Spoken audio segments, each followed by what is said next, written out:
What is up, everyone? Welcome to a very special edition of Saga of Dice, the podcast, Trash Panda, something or other. I've got Carson with me, as usual. What is up, Carson? Not too much, buddy. What's up with you? Not too much. It looks like the sound issues have been fixed. Please let me know in the comments or whatever in the stream chat here if that's not the case, as it appears. Yeah. I'm just this isn't a sound issue. I'm just going to be speaking really quietly tonight, just because I feel like it. So if that annoys you, then sorry. Yeah, he's just kidding. I'm not speaking quietly because I like to enunciate. I thought you were going to say, "I'm just kidding. I'm not sorry." I hope that's true. I'm not. Yeah, I'm not. I'm also not sorry. He's never sorry. I've never seen this man sorry. Not once. Yeah, I saw him once snatch one of those giant lollipops out of the hands of a small child. Looked about two years old. Yeah, and then you struck him with it. You broke it over his head. And what was interesting is that you then like cut yourself with the shards of the thing and squeezed the blood out. And said something into about Khorne into his eyeballs. Yeah, that was weird. Yeah, that was an interesting choice actually. But the I guess it was. I thought at the time it had something to do with Khorne. Was I right about that? I did have Khorne that day, but okay, yeah. Khorne. I think it was. It makes you act a little funny. Oh, yeah. Okay. Yeah, that makes more sense. I think it was because of the rules previews we heard were coming out for Kharadron Overlords, and then you were like, "That's right." Oh yeah, and then you ate Khorne, and it just all went downhill from there. Yeah. Yeah, this was yesterday. This was yesterday. Yeah. It wasn't that long ago. Good times. It's good to reminisce about it.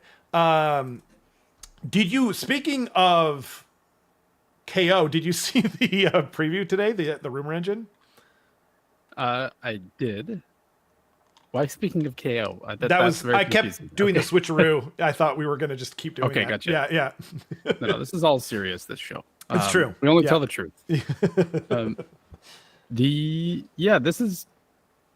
This looks like, I think my gut instinct is that, like, yeah, of course, this is Khorne. This looks like a Wrathmonger chains or something like that, or something like that. But someone brought up a good point on Reddit, which is that the chains for Khorne are usually spiked themselves. That's true. Yep. Right. Well, also it can't be Khorne. Like we're about to get Khorne, right? Well, it could be 40k Khorne, could it not? That's true. It could be World Eaters, but they just got their thing too, I think.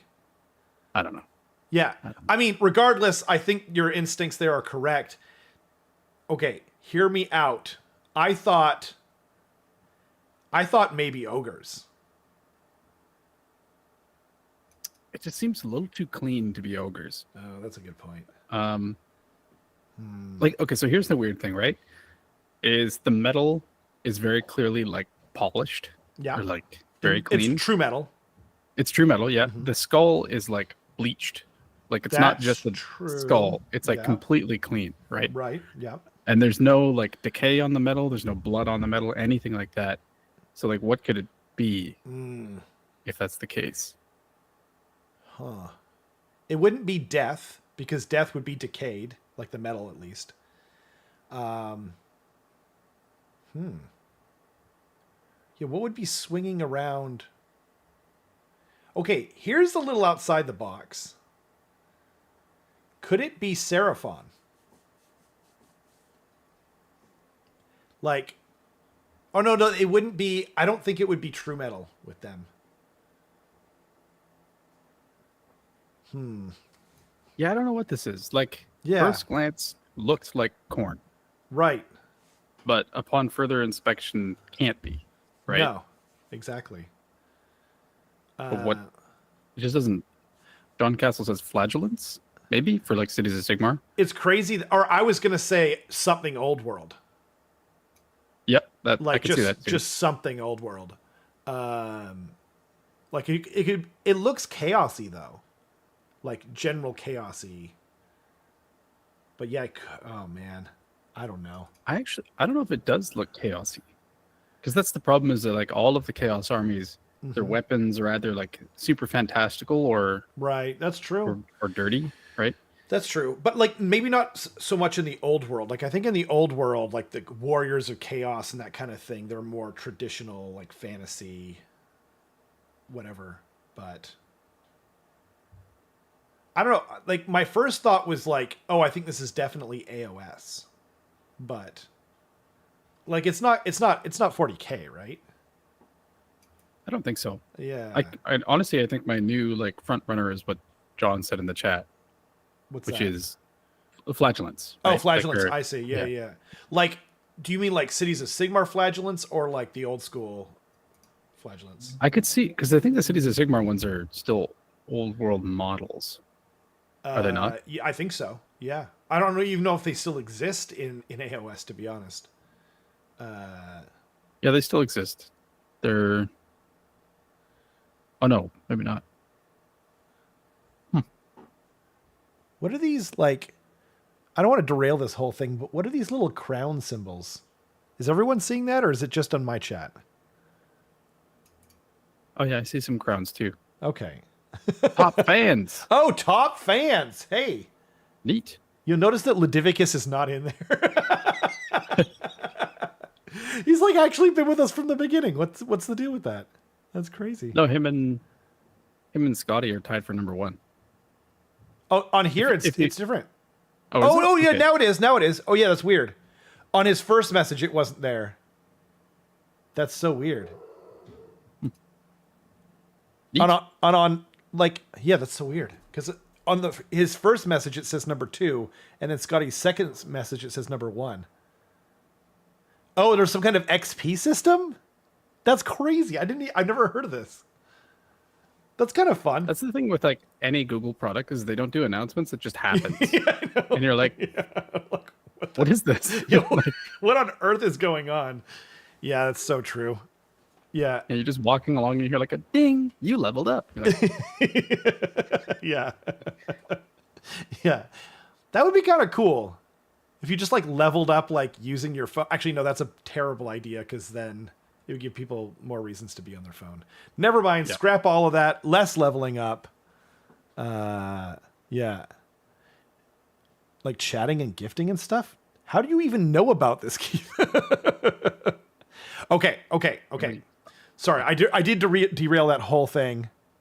But so yeah, I guess at the end of the day we don't know. But I will say that this is the kind of preview I like to see because it stirred our imaginations, and there's like plenty to kind of debate about on this thing here. So yeah. So there's been like a decent amount of news. And it feels like it's been a while since we've gotten proper news. But let's see, where is the other? There we go. The second piece of news, we kind of talked about this mostly last week, but you don't need to watch that show. We really phoned it in. Carson was playing this weird prank where he was like making an echo somehow. And yeah, it was just not good. So with that in mind, we did talk a little bit. Where is it? Boom. There is a preview this Friday. Carson will be not in the country when it's going on, right? Okay. Correct. Okay. Okay. I might still technically be, but fair enough. Yeah. I'll probably be like at the border at that time or something like that. Like, yeah. Exactly. So, and I won't almost certainly be able to watch it, but Livicus asked me if I could like basically tape my reaction and then use the clips later, or like I could even just make like a quickly edit it down maybe to just the important stuff. But the question is like I have for Livicus and everyone here who would, if you would like to see that. So assuming that doesn't horrify you, right? Should I just go to the pictures, or should I like try and scrub through the video as it was coming out? I feel like the latter idea is kind of dangerous because I might like skip too far ahead. Like I don't really want to see them talk. You know what I mean? Like if I'm not watching it live, I don't really want to watch them talking, no offense to them. I'll probably watch like the thing that they say afterward or whatever, or do I just go to the pictures? You know, ultimately, I think the chat should probably win the most on this. That's what I want. Yeah. But in my opinion, you could even do something where it's like you film from the moment of you like opening up Warhammer Community. Yeah. Essentially, just so that it's like a complete surprise, and then you can skip straight to the content that you want. So, yeah, that's true. Yeah, I think I could do that because I think I could just open up the Google page and then put that in the capture and then type in Warhammer Community. Yeah, that's true. Sorry, what were you saying? And then from there, where do I do? Like, I load up the page and then go to the pictures? Yeah. I see. Yeah.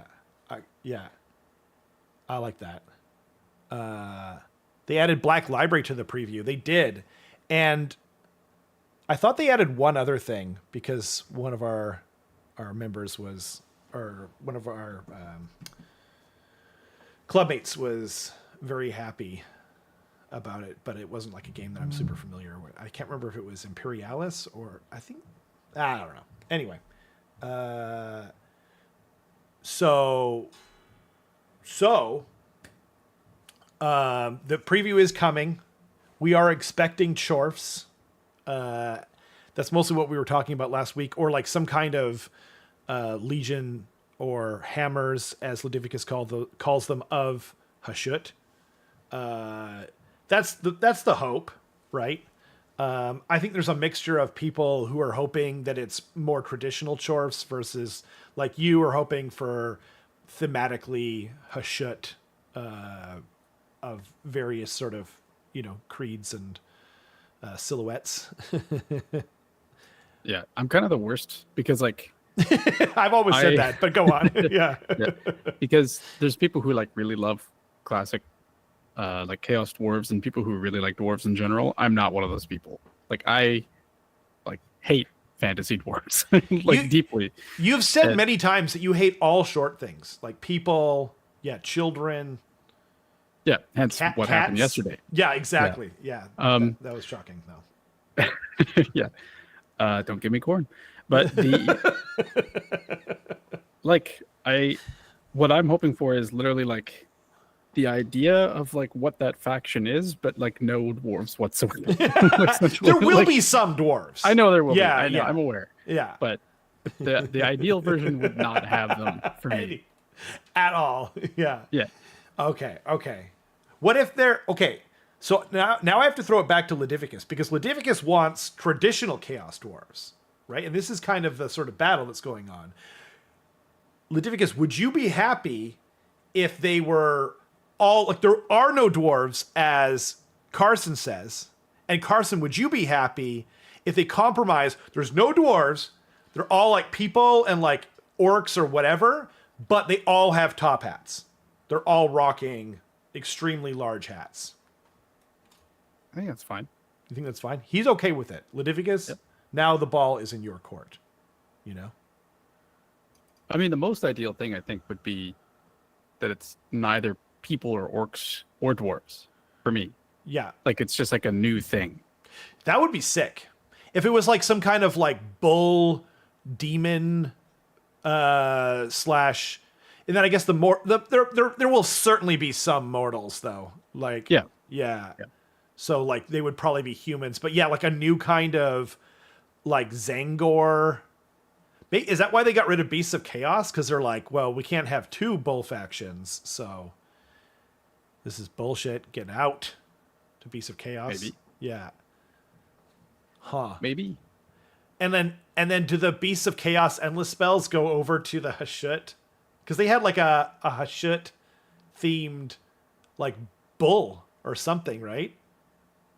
I think. Yeah, that's true. Like a fiery the Taurus. Yeah. What are the other two? One is the Dirge Horn, which doesn't make a whole lot of sense, and then the other one is the flock of seagulls or something. Yeah. The band. Just the band. Yeah. I don't know why. That was an interesting choice. Yeah. So, I mean, like, here's what I'm hoping for the preview. I'm hoping I love them, but that I don't need them. You know what I mean? Because, like, ain't nobody got time for that. Like, I'm trying to catch up with, you know, all the beautiful fur babies that I got last year still. And then I'm also trying to paint Seraphon. You know, I've got some IDK stuff in the pipe, obviously, with this preview that came out. And then, yeah, I don't know. I did just build over the last couple of days. I did build the Soulblight terrain.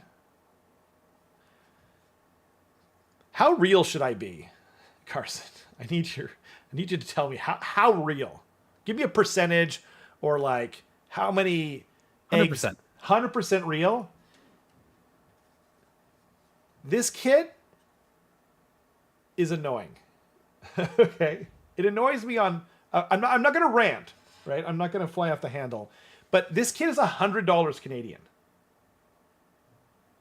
$100, right? And like, let me know in the comments in the chat here if you guys agree. But like for $100, it shouldn't be two of the same sprue. You know what I mean? But it is. It's two of the exact same sprue. And they've just kind of made it in a way that it builds. But like this piece here is the same as this one. And this piece on the bottom of this here is the same as this one. And that's true of the other one. And then this one, the bigger based one, dang it, you can't see it very well, is made out of like two of the same pieces. So it's like 3 and 4 and 3 and 4, right? So it's like 1 and 1 and 2 and 2. I think that's bullcrap, first of all. Also, why does it cost more money? Because it's not like it's bigger than the Loon Shrine, even like if you're looking at total amount of plastic. And the mold lines are terrible. So it kind of annoyed me, to be honest. Like I got a little annoyed by the what do you call them? The Doom Flayers, because it's the same sprue times 2, and you can just build it like slightly differently. But those things aren't like, they don't feel like overpriced compared to everything else. If anything, they were a little bit cheaper than I thought they were going to be, probably. But this is like way more expensive than any other terrain piece. So, yeah. Yeah, that's the Night Haunt one. It's the same thing. Yeah. Okay, I'm not the only one here.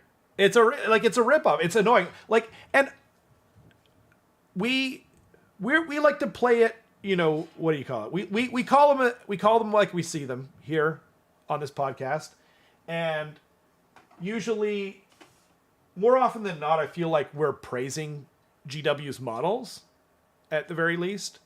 And so, yeah, I wasn't impressed. Like the White King, the new White King though on Steed, and like the Barrow Knights and like everything else in terms of like the models from Soulblight Gravelords are unbelievable.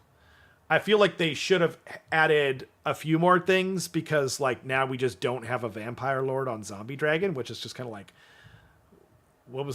why? You know what I mean? Like, it'd be one thing if they were like, I'm hoping that it's the same thing, like we're waiting for the FEC release, and then they're going to be able to, maybe they'll make like a dual kit over there. I don't think so, but like, I don't know. AOS should be more epic than the old world, and then now they're going to get all our epic Vampire Lords. Anyway, I'm done, but like, yeah, I was just kind of like, yeah, not impressed for once by their models, you know. That's fair. Yeah. I find the terrain could be a little bit hit or miss. Like when I built the Maw Pit, there's actually a gigantic line down the center that you have to fill with like filler of some kind. Like otherwise it's just like, that's crazy. Yeah, it's really bad. It doesn't really line up properly. And then even with me like cramming it together and like clamping it shut and stuff like that, it still didn't look great. You know, like I really had to be careful painting it and like using washes because the divots and stuff like that. So that's crazy. I think the terrain is made elsewhere, isn't it? Yeah, I'm pretty sure it's made in China. But like the thing you're talking about right now is present like I've been building models for 9 years, and the amount of models where I'm like this isn't good enough, or there's like a mistake or something like that, is pretty few and far between, right? And the terrain, you're absolutely right. The quality of the plastic is clearly worse as well. But I even had that with like the Magrunta, like, and it even shows in the instructions when you glue it together. Like, I think the gap between that goes down the middle of the armor on the Magrunta is so bad that they had to show it in the instructions, or else it might have been like arguably like false advertising or something, you know. Or the the Orc Tower is it's terrain, so like putting that aside. But with the Magrunta, I had to use sprue goo to fill it in, and then but luckily it's orcs, so it can look kind of like scrappy and kind of dented and stuff like that. So I just filled it like a few times with sprue goo, and then I just used my hobby knife to kind of just like make, you know, angles on it or whatever, and it looks great now. But I shouldn't have to do that. Like, it's a brand new kit. Shouldn't have to do that. I shouldn't have, like, the mold lines are so bad on that thing. And the terrain tends to be like the plastic is a little bit harder, I think, as well. So it's like harder to get the mold lines off as well. But whatever. Anyway, I'm done. GW terrain has always been kind of bad, but it's been better. You know, it's been better going forward, generally speaking. But is back to being made in the UK. I could have sworn that it said made in China on there, but I know the books are still made in China. But I thought it said that on there. But anyway, there's really no excuse though. Like, you know what I mean? Like, it doesn't really matter where it's made. Yeah. But that's, yeah, anyway. So the preview show is coming. We're thinking Dwarfs, right? But I did see a funny little thing on Facebook. And it's just, you know, this guy kind of going like, hey guys, what if this is just Lumineth Realm Lords in Aquashy? You know, you're just like, God dang it. Can you imagine? That would be like, God dang it. Like, you should have saved that for, you know, April Fool's Day or something. Yeah. Just fire elves. Yeah. Just exactly. Yeah. I know that the last book that I have, Beefy, says made in China on it. But I don't know if that's like super recent. Like, what's the most recent book? Isn't it Soulblight? GHB? Oh, yeah. Yeah. I'd have to check. I don't know. I don't have it right next to me. I just looked at it though. But anyway, well, correct me if I'm wrong, everyone. You guys can look it up. Look at your battle tomes or whatever. Or maybe I was looking at the novel. I don't know. Check your books. Cool. Anyway, so we did get some. Oh, I gotta put this back on. We did get the Sunday preview.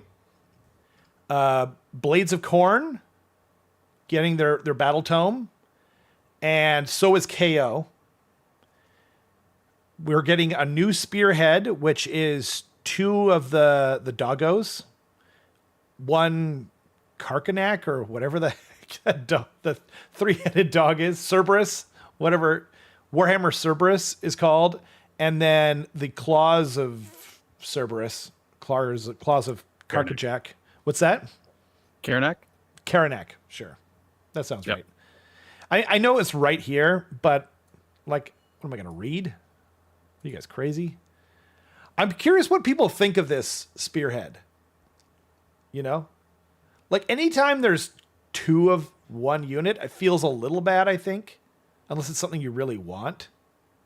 But it also feels designed so you don't buy 2 because there is Karanak in there, right? And he's a named character, right? Yeah, for this, like, for the purpose of Spearhead itself, right? I think this is really cool. Fair, yeah, that's fair. Yeah, but if I were gonna buy a Khorne army, I think I'd buy one exactly. You'd buy one, right? Right. And which maybe is the point. I think that's what they're trying to do. Yeah, they're like sometimes. They don't want to make a spearhead or vanguard box or whatever it is too good value. Yeah, so which is crazy if you think about it. Yeah, it sucks. It does suck. Yeah, but like back in the day in AOS 1 when they started coming out with these start collecting sets, that's what turned the tide for them.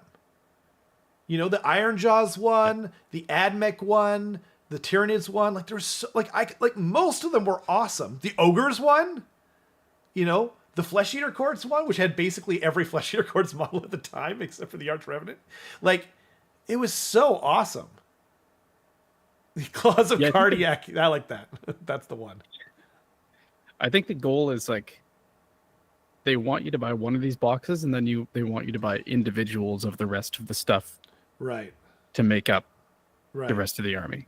Yeah. Which is not usually how people do it. No. Like most of the time, honestly, if someone wants to like get a whole bunch of stuff, they just get it used.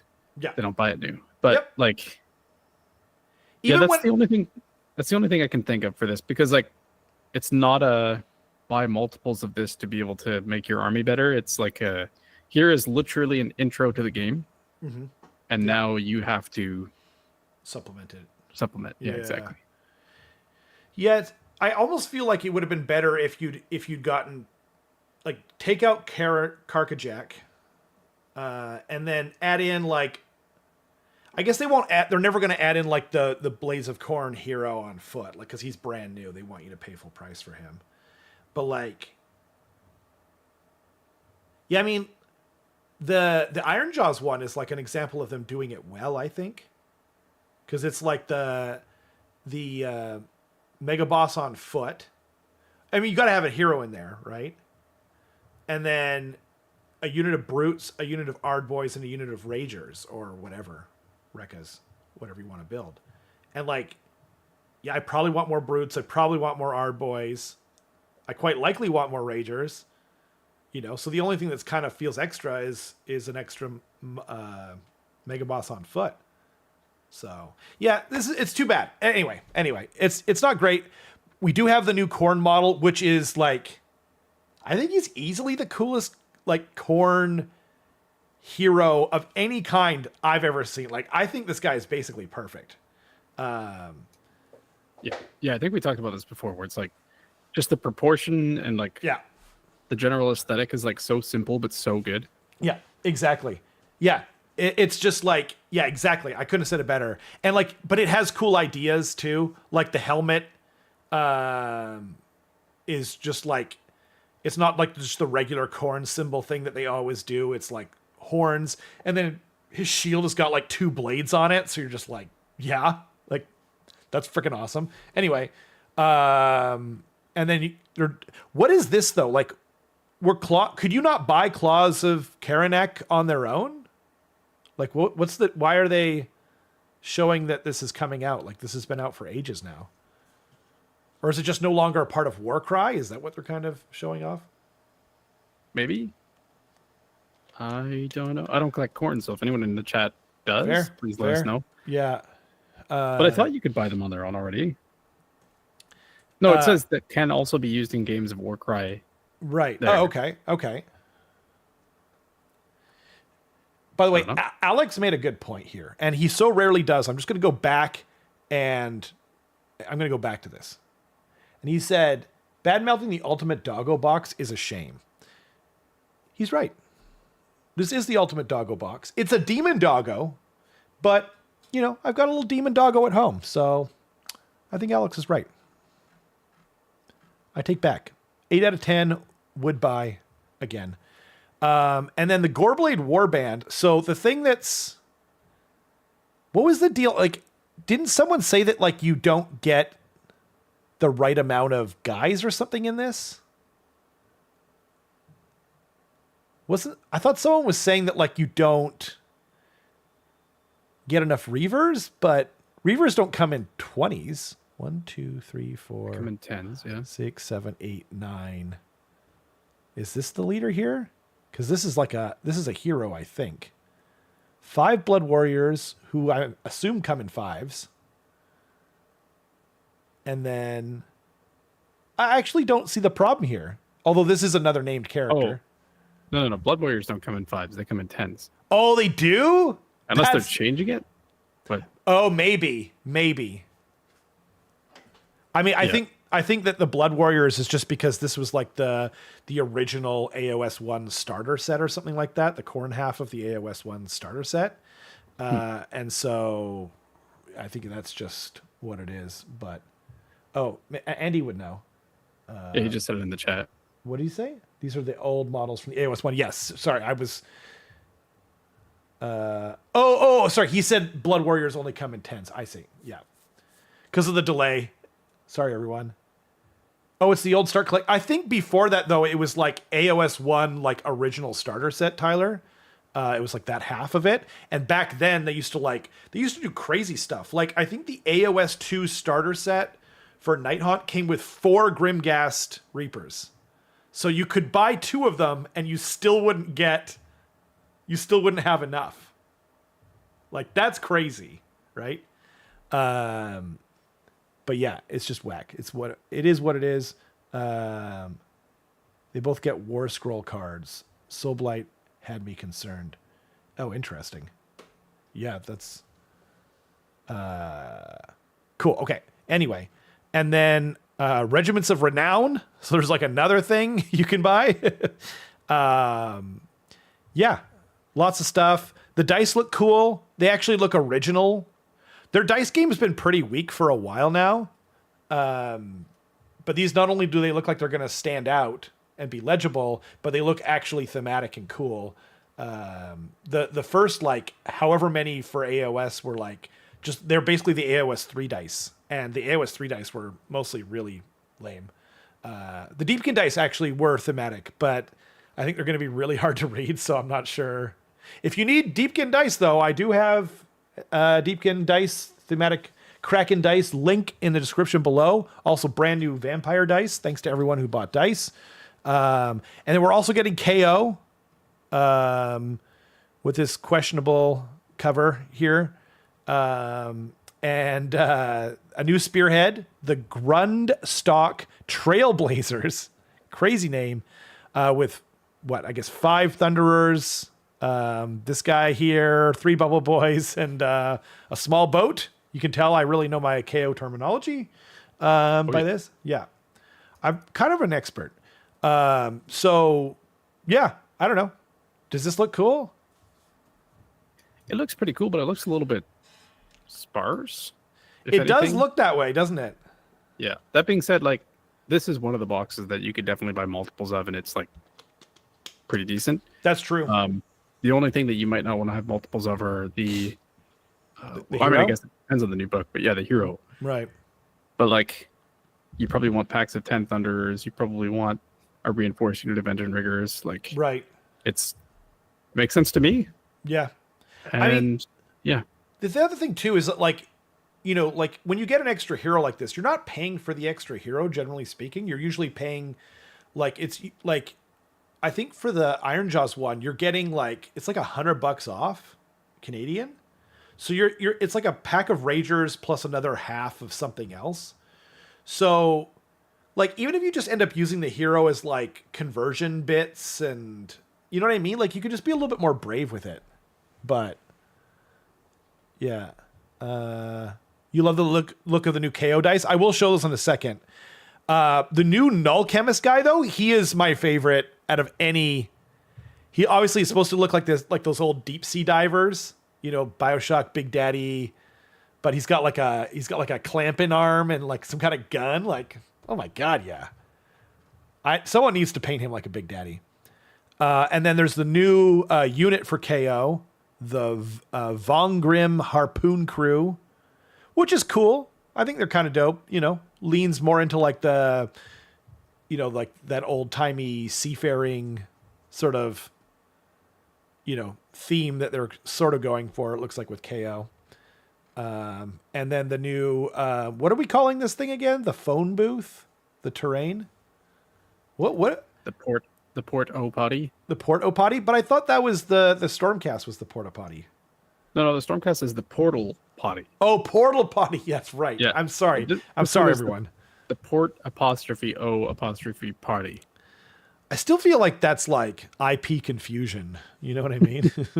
Like, well, they shouldn't have made 2 turd shacks. Disagree. The more turd shacks, the merrier, Carson. Especially with Nurgle. Like, yeah, feels obvious. Yeah, that's fair. Yeah. But New Cities of Sigmar shithouse is coming. It's gonna be great. Yeah. Theirs is the brick shithouse, and then what's Nurgle? Well, I mean, they already have the tree, but no, I know, but Ogres has 2. Why can't they have 2? That's fair. Come on, Carson. Racist. I feel like it should be organic for Nurgle. Like, it should be like, I don't know. just a pooping. There's no vessel. There's nothing to go in. It only comes out. Yeah. The poop volcano. How about the poop? Yeah, the poop volcano. I like that. Yeah. Or, I mean, originally I was thinking like some kind of like snail poop trench. I mean, you know, people used to dig trenches and whatever, latrines. Yeah, like the snail latrine. And then it just like drags this latrine behind it. And then, But it's just like open and sideways. Yeah. Flowing out behind it. Yeah. Exactly. And then you just kind of run along next to it. And, you're Nurgle, so you don't really care if you're spilling, right? The Nurgle shit pit. That's pretty good.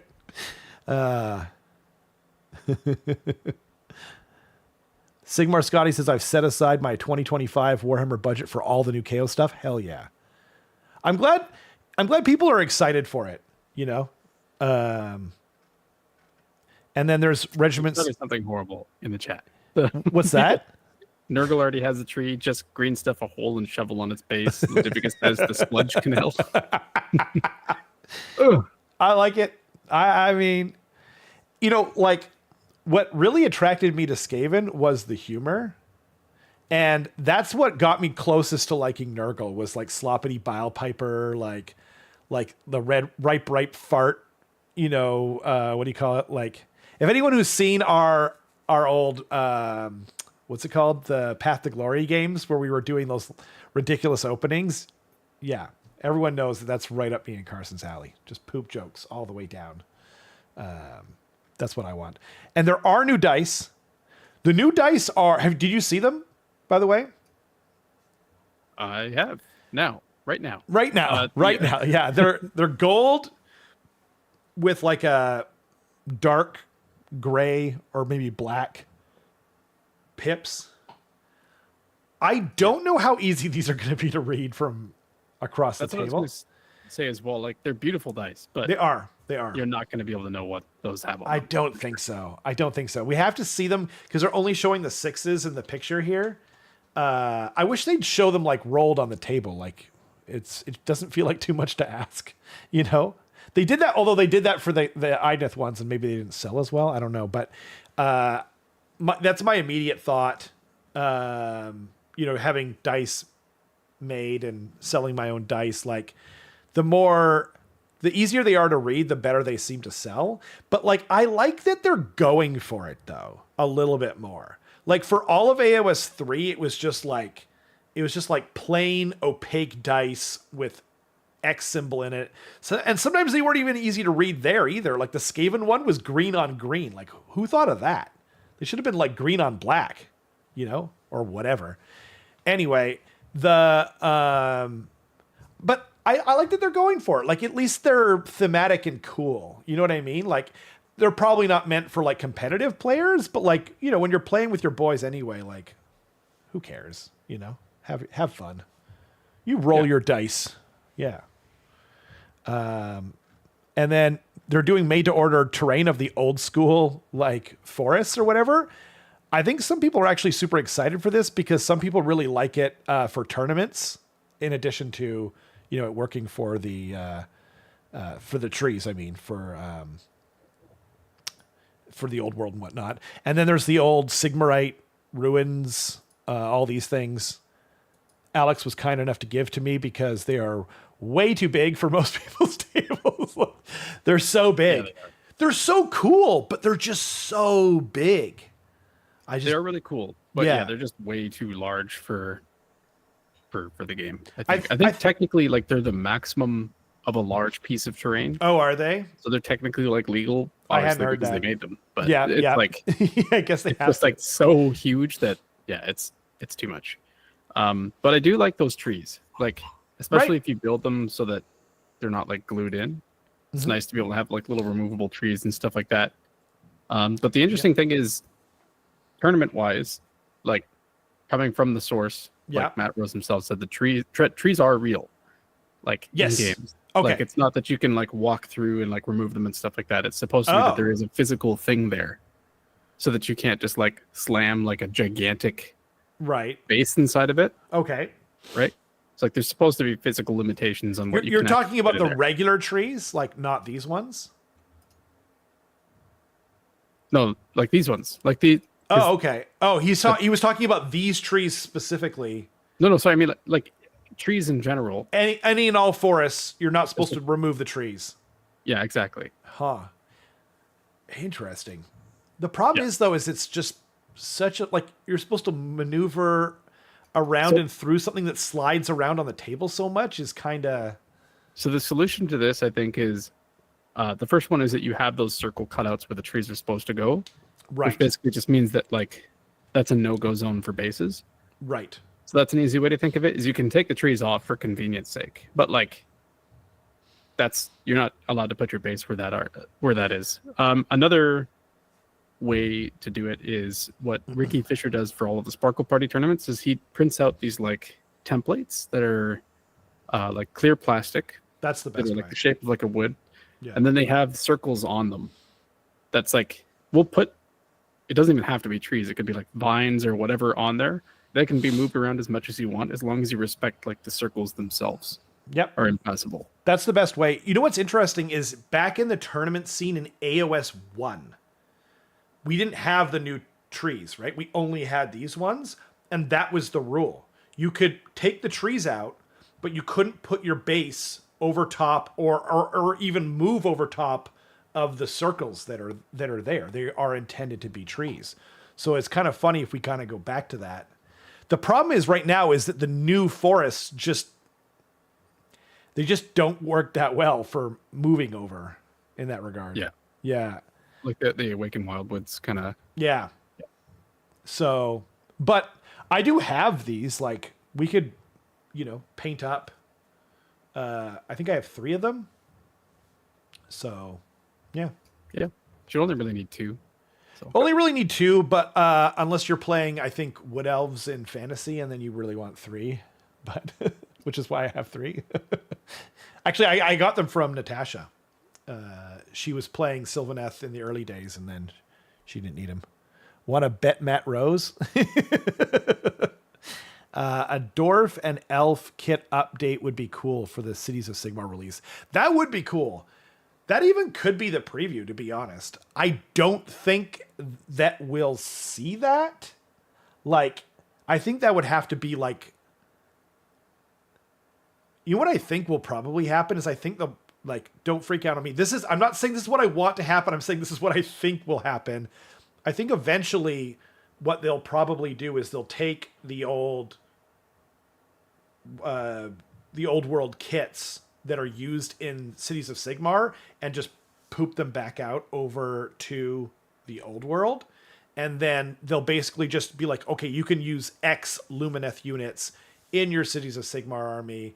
And then eventually we'll get like some kind of Dwarden update, and they'll be like, you can use X Dwarden units in your Cities of Sigmar once everything gets updated. But like Cities of Sigmar is such a cool idea. Like, it's not meant to be humans from the get-go. It was meant to be this like, like cosmopolitan, like mixed culture kind of thing, which was very cool, I thought. But the dwarves are already in the old world. Are they? They got booted out? I didn't remember that. I'm so sorry to all the Duarden players. No, they exist in Cities of Sigmar too. Like okay. Okay. Yeah. Cool. I think not all of them, I think, but most of them.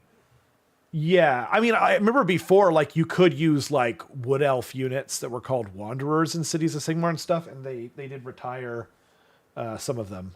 But, yeah.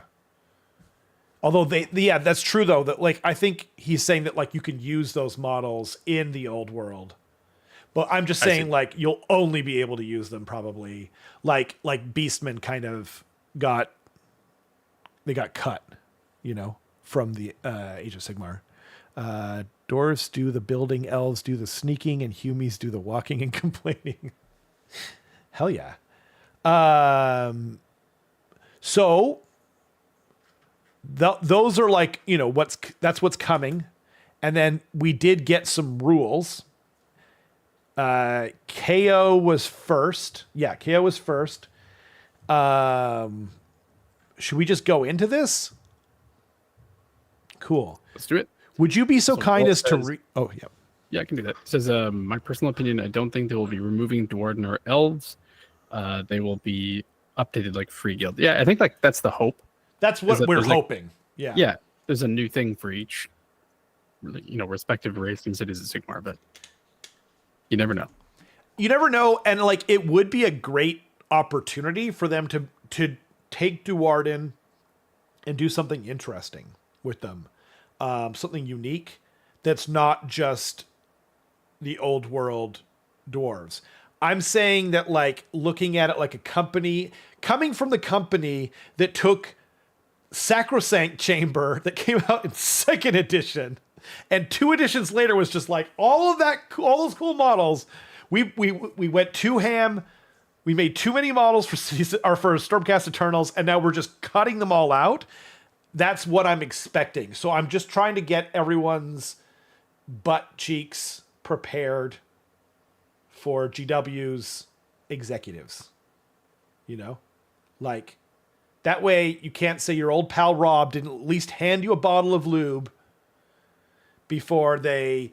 Anyway, I feel like we should move on to the KO rules now.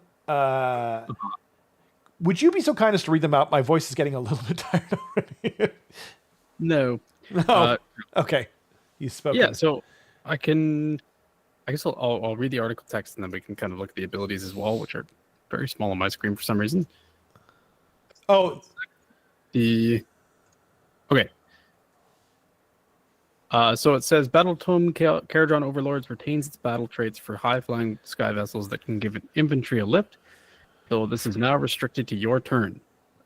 Which is an interesting change because you can't do the redeploy shenanigans backwards and stuff like that. Right. And for units not in combat, which is a big change as well. Huge. You can also nominate one of your vessels to be the flagship of your sky fleet, a typical loophole in the code then allows you to take 2 great engine works from an inventory of 6, which I think is the same as it is right now. I think so. Then they gave us 2 examples, which I'm just going to read out instead of the text that they gave us. So the first one we have is Hegson Solutions Old Reliable Hull Plates, which is this unit has a 5-up ward against damage inflicted by shoot abilities. And then the other one is Tracer Fire rounds, which is in your shooting phase as a reaction when you declare a shoot ability for this unit. If all of the attacks target the same enemy unit, ignore negative modifiers to hit for those attacks, which is pretty solid. Yeah. Pretty good. Because it's only to hit. Right.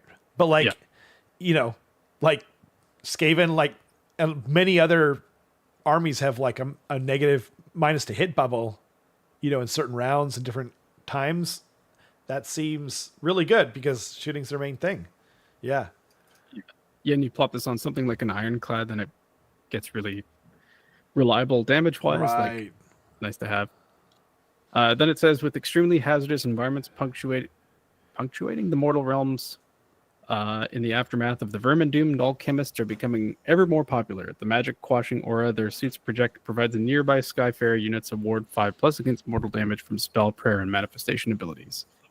When they get stuck in with their null gas extinguisher, all the anti-magic doohickeys within the null suit. I almost said null shit for a second there. Ensure that the vapor has a deleterious. Sure. I think you did great. Priests, wizards, and manifestations. Besides them choking on noxious fumes, even their prospecting clamp gets in on the action, crushing enemies with 4 attacks, dealing 2 damage apiece. So he's got 1 ranged weapon, which is his null gas extinguisher, which has shoot in combat. Otherwise, it's an 8-inch range. It's got 3d6 shots, hitting on 2s and 4s, Ren 1 damage, so it seems pretty decent, I guess. It's a rattling gun. Yeah. 1. And then it has a prospecting clamp, which is... But it hits on 2s. Yeah. Yeah. Yeah, it's a more reliable rattling gun for sure, but I can't... it doesn't do crit 2 hits, I guess, so there's... Yeah. Yeah, there's exactly. that. And then he's got 1 normal weapon, which is 4 attacks, 3s, 4s, Ren 1, 2 damage. But then he's got a passive, kind of like Callous and Toll. You double the damage characteristic of this unit's attacks that target a priest, wizard, or manifestation. So all of a sudden, if he's targeting one of those things, it's 3d6 shots at damage 2, which is pretty crazy. And then his prospecting clamp goes to damage 4. That's crazy. It's pretty nuts too. Wow. So, is that on both things? Oh, yep, yeah. It just this unit's just attacks. Shit. That's kind of... So, wait. So, would that work against... Lumineth units? Are they wizards still? No, they're not. No, they're not. Okay. Yeah. But what about? I mean, it would work on Storm Coven or Plague Pack or something like that. Oh right, yeah. Because they're priests. Jeez. Yeah.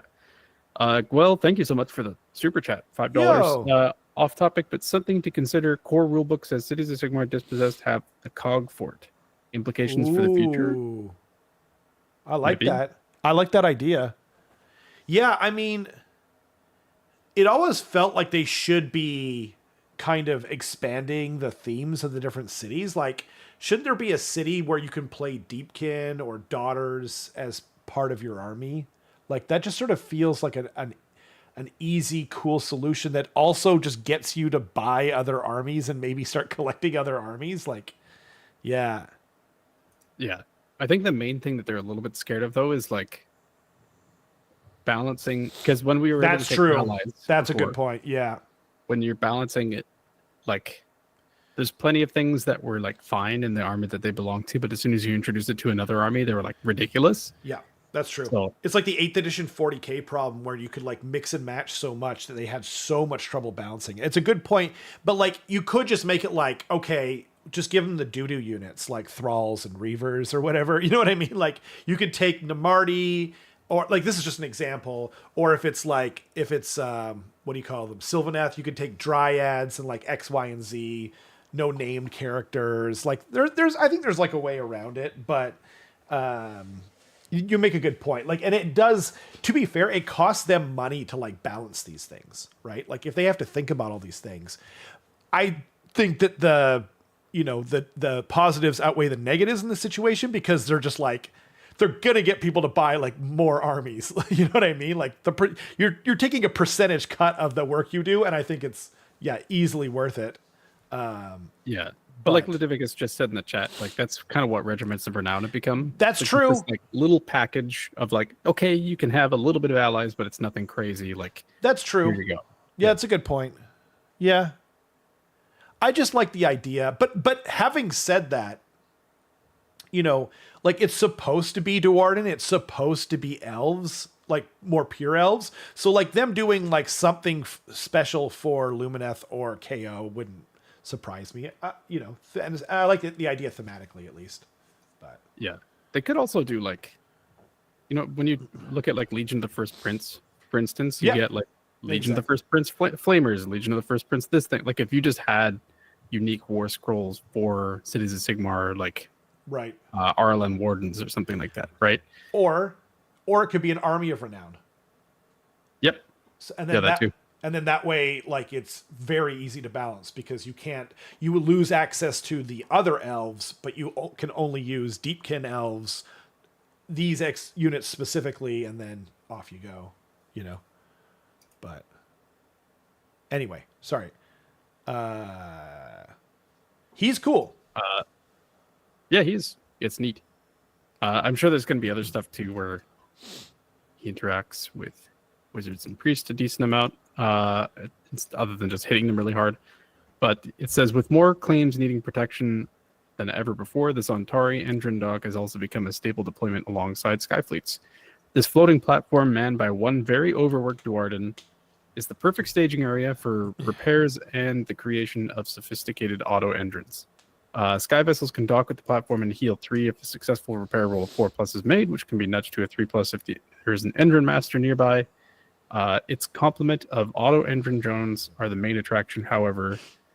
Powered by complex Aether algorithms, these devices roam the battlefield performing set tasks. The Nullifier auto Endrin, I think I'm just going to read. You do what you need to do. Yeah. Because it kind of, I think it's like summarizing it and then showing the abilities. But so we've got 2 previews here, and then there's 3 totals, I think. Okay. Like there's 3 different types. Okay. So there's the Nullifier auto Endrin, which so once per turn, any combat phase, declare if this unit is a Nullifier auto Endrin. Each enemy manifestation in combat with it is the target.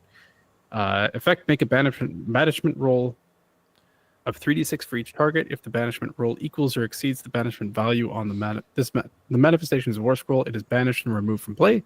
Then remove this unit from the battlefield. So kind of neat, I guess. It's like a... I mean, 3d6 banishment roll is pretty good, but it has to be in combat. Yeah, no, I understand. Yeah, exactly. And also, it has to be in combat. So like sometimes that's not going to be great, but like it's so much more reliable. Like I don't remember the last time we got a 3d6 unbind on anything. Like, is there anything like that in 4th edition? Well, the next Khorne article, yes, but fair enough. Yeah, that's fair. But like, it's moving around. Presumably, it can charge. Do stuff like that.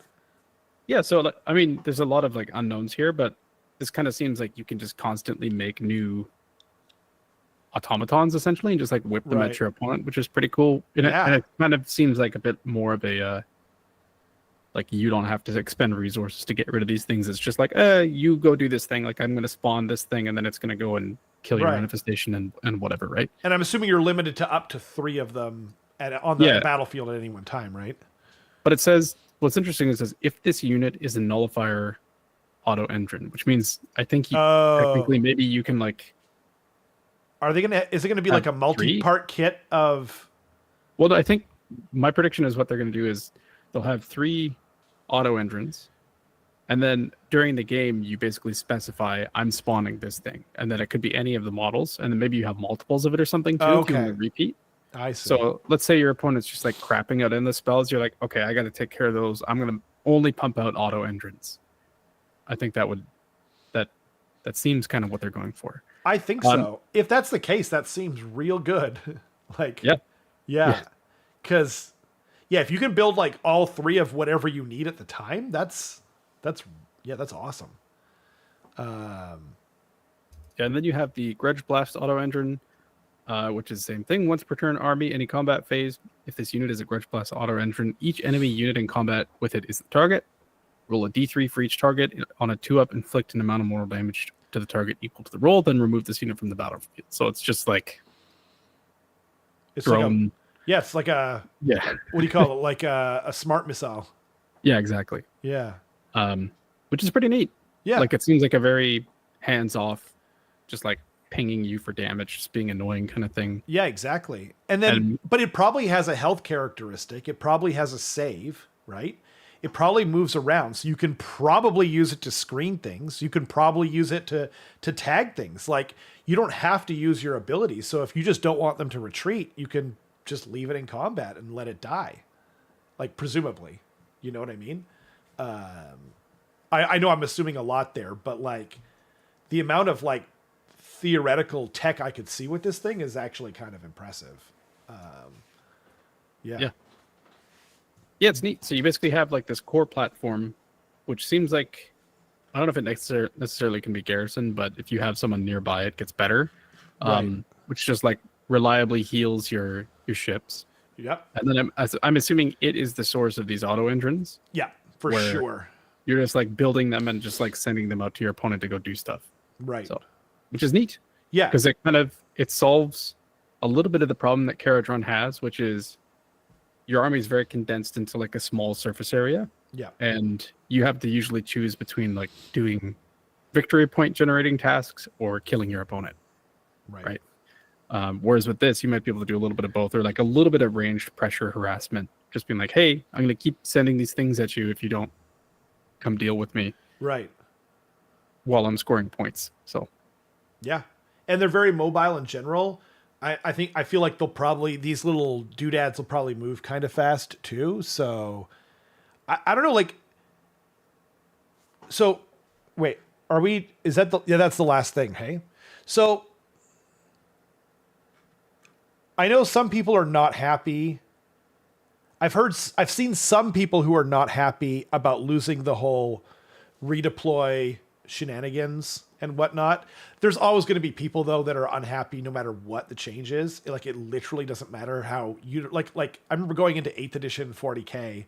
It's like the most universally praised of any game I've ever come across in the updates. But there's still people like, and they have whatever. But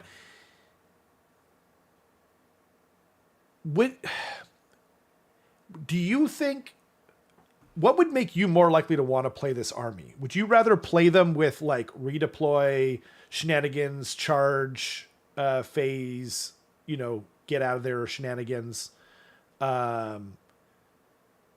Like, do you want to be the player that has the tricks, but you're often giving your opponent like a bad time? Or would you rather not have the tricks and like kind of get what they're showing us with this army?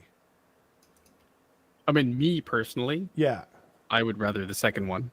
The second one, right? Where like I in general don't like playing armies that's like makes my opponent feel bad. Like, it's just kind of a, I don't know, or like, yeah, like even playing Slaves to Darkness, which didn't have any tricks whatsoever. It was just like, I'm just gonna punch you harder than anyone else will. Yeah, like too hard, and then they had like all of the, like 3-6 charging and all that sort of stuff. Like I really didn't like it. Right. I really like playing like honest armies. Like honest armies, yeah. But like just like toolbox armies where it's just like, I'm going to try to outplay you. Like right. That's my goal. My goal isn't to like trick you or like overload you with like weird decisions and stuff like that. Like, for me personally, I'm not bothered playing against like the current KO or current Khorne with Murder Lust or like the redeploy shenanigans and KO. Right. Fair. Just because it's an interesting puzzle. But like, for someone who's relatively new to the game, horrible play experience. Yep. Like, horrible. And it might even like, even when it's coming, it can be horrible. Yeah. It's just like I'm like with Khorne. Actually, we'll get into that in a second. But like, yeah, like I was doing the slow grow. Roman, I love playing against Roman. He's one of my favorite people to play against. Super nice guy. But yeah, we're doing the slow grow. And I know it's more pronounced when you've only got like 3 units on the battlefield because we were playing like 800 points. But, like, man, that's so annoying. It's like, it's crazy annoying because it's like he charged in and then effed off at the end with all his units. And then he didn't know about the tech where you set them up in front and then you redeploy 1 inch and you end up 10 inches away, which is crazy. Right. And then, so I got lucky and I charged in there, but like, I was just thinking like, man, imagine if he had done that too. You know what I mean? Like, he goes in there, he kills something, he kills my big pig. Then he goes off and then I can't make the charge because it's like, I need like 10 inches if he rolls a 1. And then he comes in because he ended up killing my Maw Crusher with just 3 bubble boys in 1 turn. Oh no, was it 6? It might have been 6 actually. But man, like, it's just like, it feels like they could do so much better. And I think that's what they're doing. I really think that's what they're doing, Yeah, I hope so. Like, I think that there's a way. So the thing that I'm scared of is that they're going to get the feedback of like, the KO redeploy shenanigans, like boat teleporty stuff feels bad. Khorne Murderlust feels bad, so they just like rip it out of the game. Yeah. And then it just kind of becomes like stats hammer of like how fast are you, how much damage do you deal, how tanky are you, that kind of stuff. And as soon as you reach that point, it gets really, really boring, and it actually pisses people off more. That's true. I completely agree. Yeah. Yeah. And so I like that they're introducing this new terrain piece, which seems like, just a little bit of like it's just an extra thing. Like my favorite thing in a game is when I haven't played against something before and I'm reading all the rules individually. I'm like, how does this fit together? I don't quite get it. And in the game, you watch it happen. You're like, oh, like that's how this combo works. That's really interesting. Yeah. But you have just like a slight amount of time to react to it. Right. Whereas the combos that I don't tend to like are like, oh, you didn't know that that's how this worked? The game's over. Sorry. Yeah. And I feel like these are the latter, personally. The current... Well, not the game is over, but like... I think Khorne is interesting. I think it's too easy to use currently. You know what I mean?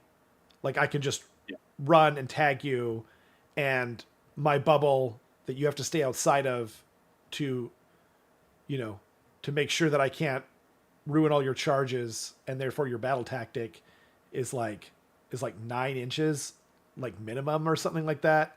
So but like the thing is though, is that like, so this edition to 4th edition is like, no offense to them, but it's definitely like the least interesting rules for the battle tomes. Like it's the most vanilla. It's the most stripped down and least interesting. But yet, like we didn't have, like Khorne wasn't super annoying last edition. Like they had Murderlust and it was super powerful. But it wasn't like brain dead, just like, oh, I can just redeploy and then Murderlust into combat and just ruin everything. You know what I mean? Like, and all that changed was one happened in the hero phase and one happened in the movement phase. Well, that's a big difference. Like Iron Jaws it's a huge difference. Has what Murderlust was. Exactly. Right? Exactly. And Iron Jaws is actually a really well designed army, I think. Exactly. Yep. Like they're fun. They have a little bit of tricks. Yep. But they're like still relatively simple to understand, right? I agree. And so if they keep doing things like that, where it's just like, here's my shtick, where like you can accommodate for it. Yep. But your opponent can put you into situations where it pressures you into like needing to deal with it properly. Yep. I like that a lot. Agree. But I don't like just like these game breaking, like just for the purposes of the like new or even intermediate players, or like it's just the worst feeling.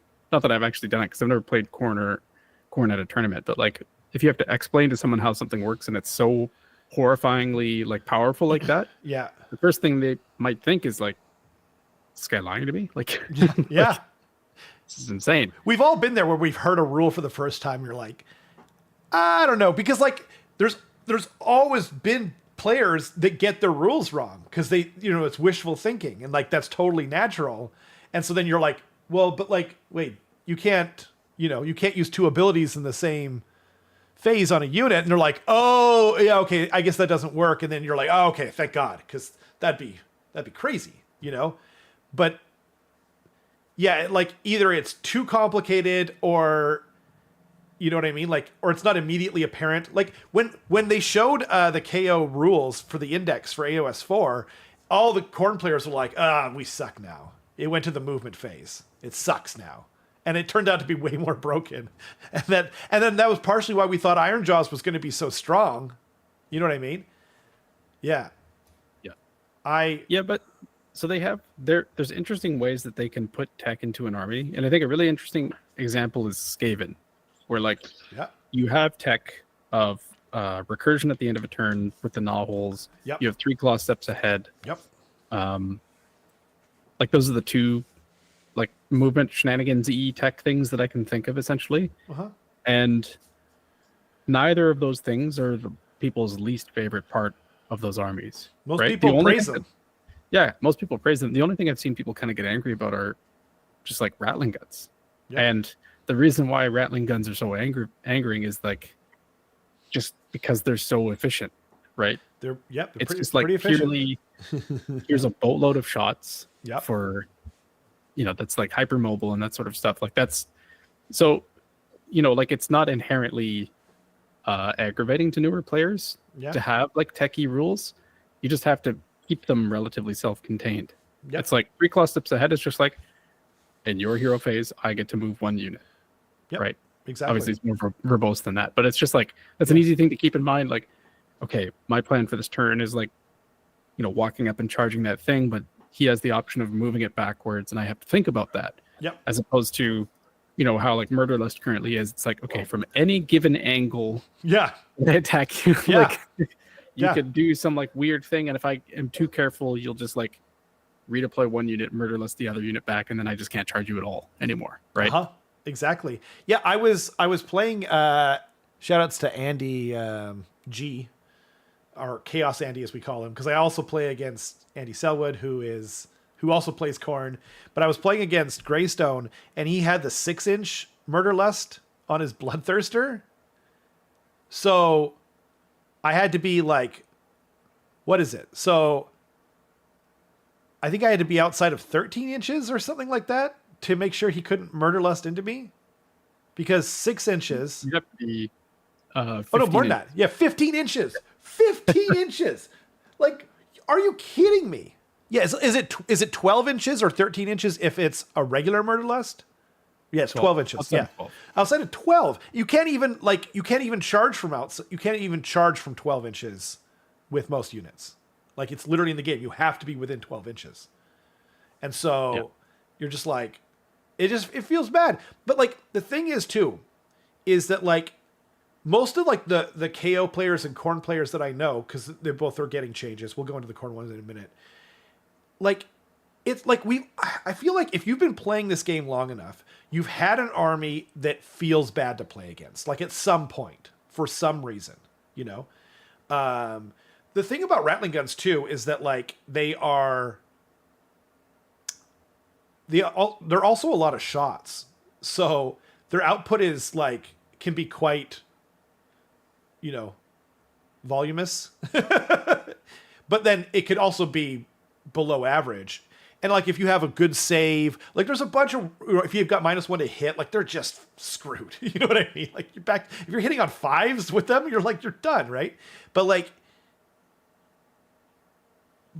it's like a matter of perspective at that point, right? But if you've been playing this game long enough, you've probably been playing an army that felt bad to play against most people, right? And most of us don't want to be that person. OBR in AOS 2, Slanesh in AOS 2, Daughters in AOS 2, 3, 4, 1, everything, basically. You know what I mean? I'm just kidding. But we've all had that, the NPE army, and it feels, for most of us, we really don't like rocking up to a table and having the person just go, oh God. You know what I mean? I'm sure you're a nice person, but like, I don't want to play you if you're playing that, And like, you might not even be bringing, like, I remember I was playing Seraphon a little bit in last edition, and I wasn't bringing Croak. I wasn't bringing I was bringing stuff that's frankly kind of bad. You know what I mean? But still, you just rock up with Seraphon, and everyone's just like, oh, well, it's Seraphon. So, you know what I mean? Like, they don't even think that you don't have Croak. They don't even think you don't have, like, the top tier stuff. Raptidons and whatever it was. I didn't have any of that. But they're still just like, oh, it's Seraphon. This sucks. And then they beat my ass because I'm bringing garbage. And then, you know what I mean? Like, but it's not enough.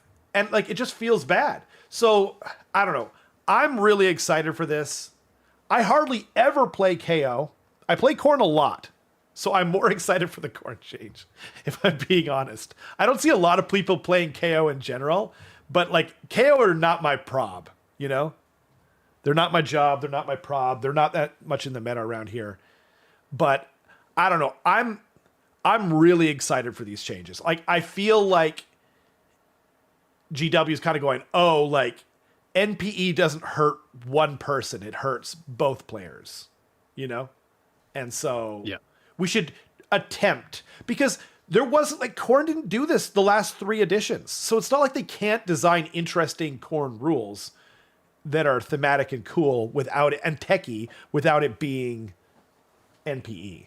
Anyway, thank you for coming to my TED Talk. To be honest, I'm more excited about the KO changes than I am the Khorne changes, because so here's the thing, like I think KO as a concept as an army can exist without that redeploy shenanigans thing. Oh yeah. Like absolutely. I understand how the army still works without it. Yeah. And the game is better for it. Yes. Khorne, I've never participated in this game where Khorne has not done murderless shenanigans. I see. And I don't know what Khorne looks like. And because of that that's unknown, it scares me. Yeah, that's fair. I can see that. Like, here's the thing though, right? Like, I mean, we haven't talked about the Khorne rules. We should talk about the Khorne rules. But like, actually, why don't we talk about the Khorne rules before because the Khorne rules, like, let's just say they're weaker, right?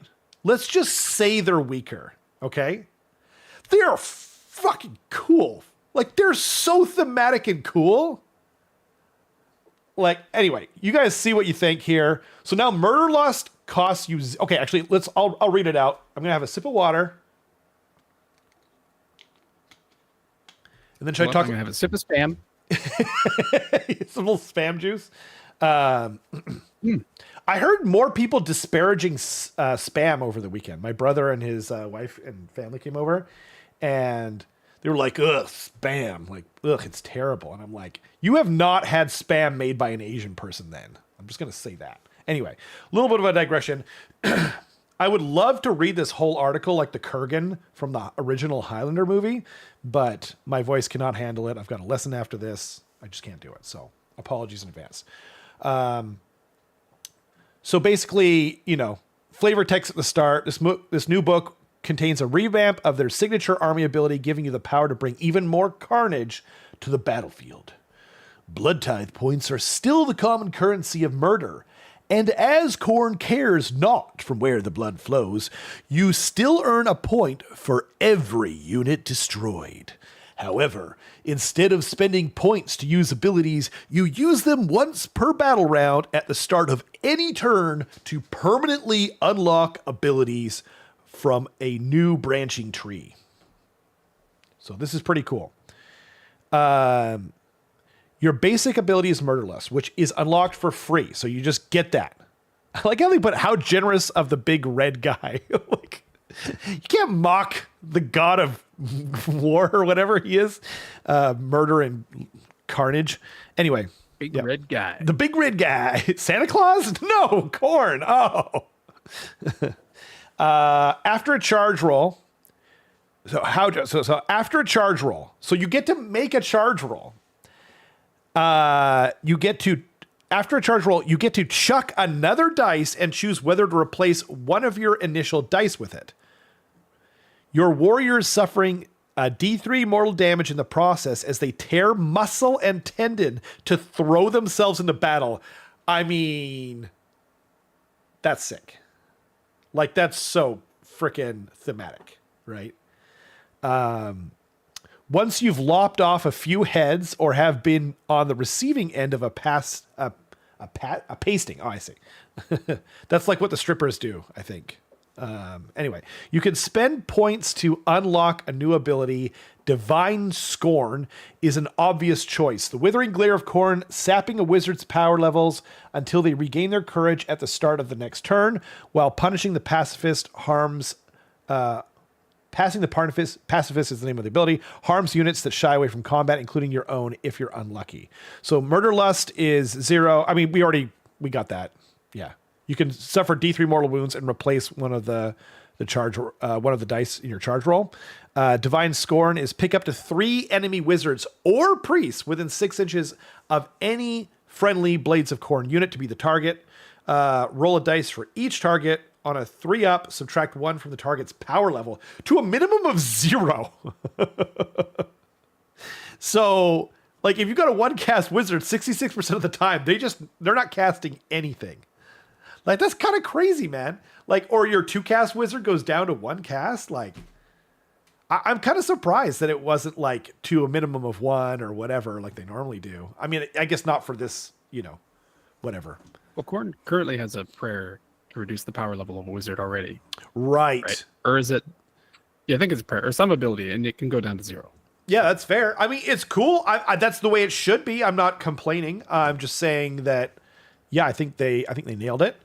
And then you can either dip into glorious combat or not to subtract 1 from the hit rolls of shooting attacks that target your units, or specialize further in the time-honored art of wizard hating with Murder the Mystic. This ability lets you make banishment rolls against up to 4 manifestations, dealing mortal damage to any craven souls hiding behind their conjurations.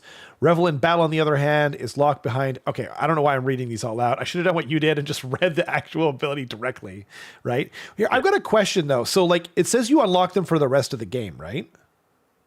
Yep. So if you use Divine Scorn... Oh, I see. You unlock it, and then once per turn at the start of any turn. Okay, yeah, got it. That's cool. Yeah. So then 2 is... but here's the other question, right? So you've got 0 at the start. Then you get 1... you get 1 to go up to the next ability, right? Divine Scorn, right? And then you need 2 more to get to Murder the Mystic, right? Yeah. Okay.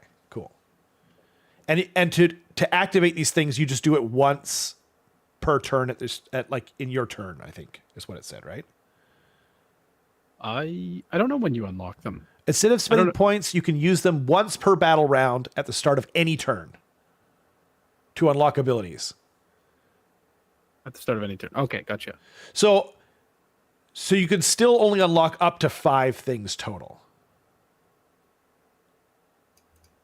Wouldn't it be 4? Once per battle round at the start of any turn. Oh, so 5, yeah, you're right. Yeah. But like, and that's like on a perfect amount of whatever, right? But anyway, it's interesting. I just want to make sure I had everything right before I kept going. So Murder the Mystic is 2 Blood Tithe points. So for the rest of the game, you get in your hero phase, pick up to 4 enemy manifestations to be the target. Make a banishment roll of 2d6. So that sounds like anywhere on the table, right? Like that's crazy. So every one of my hero phases, then I can make a banishment roll for what was probably every manifestation on the table, because like 4 is the max that you can have theoretically. Make a banishment roll 2d6. If it equals or exceeds the banishment value listed on the war scroll, inflict D3 mortal damage on each enemy unit within 3 inches of it. And then it is banished and removed from play. So what's interesting too is, wouldn't this override and supersede manifestations that say that it doesn't get banished? Because like... Because like, doesn't the Purple Sun say like this unit, if you banish it, it just takes D6 mortal damage or some stuff like that? No, it's just Khorne Spine now, but it's okay. Let's see. Because I think it's an ability on Khorne Spine. Let's see. Oh right. So then, but then like, isn't that like the unstoppable force meets the immovable object? So this says each time this unit is targeted by the banished manifestation ability, if it would be banished, it is not banished. So this supersedes that. Yeah. Yeah, I think so. Yeah. Wow. That's pretty crazy. I'm assuming that the new IDK one is something similar too, right? I don't remember because I'm not super happy with the way the IDK went, ironically. Anyway, yes, thank you. Yeah, it's not out yet. Eat your butt. Yeah, indeed. Yeah. Alex, yeah, thank you, though. Okay, so then the other one is for 3. You can only unlock this ability if you unlocked Punish the Pacifist. Other than companion weapon abilities, weapon abilities for combat attacks made by enemy units that charge this turn and that target a friendly Blades of Khorne unit have no effect. So...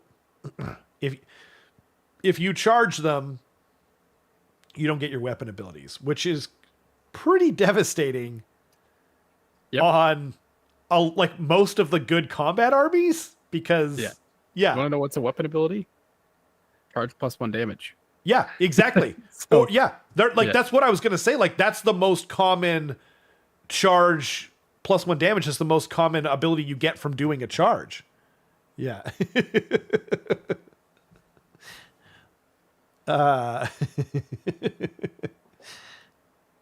Would you like some salt with that? I would.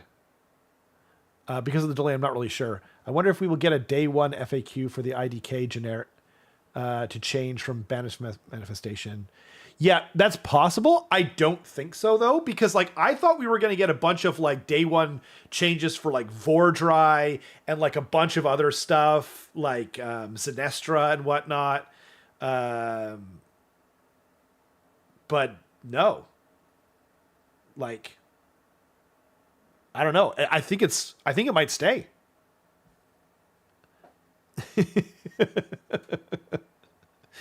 Everyone's crit, no crit 2 hits has no charge +1 damage.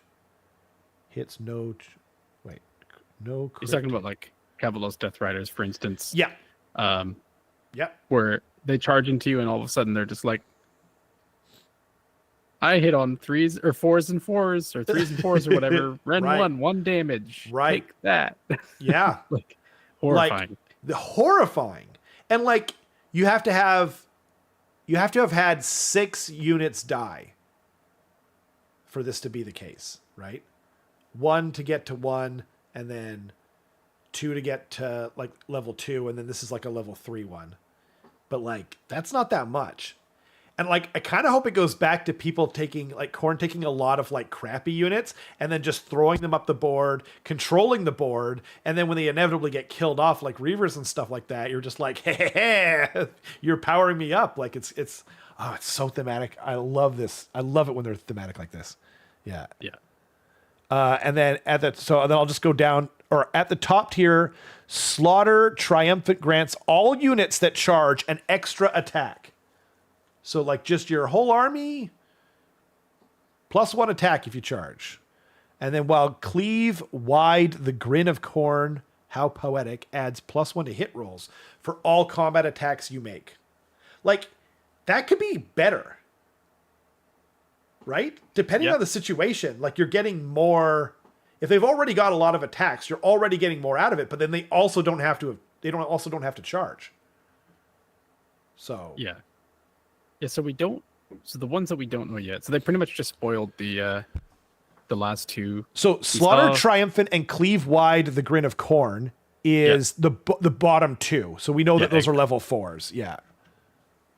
Yep. And then so what we haven't seen yet, we haven't seen Punish the Pacifist.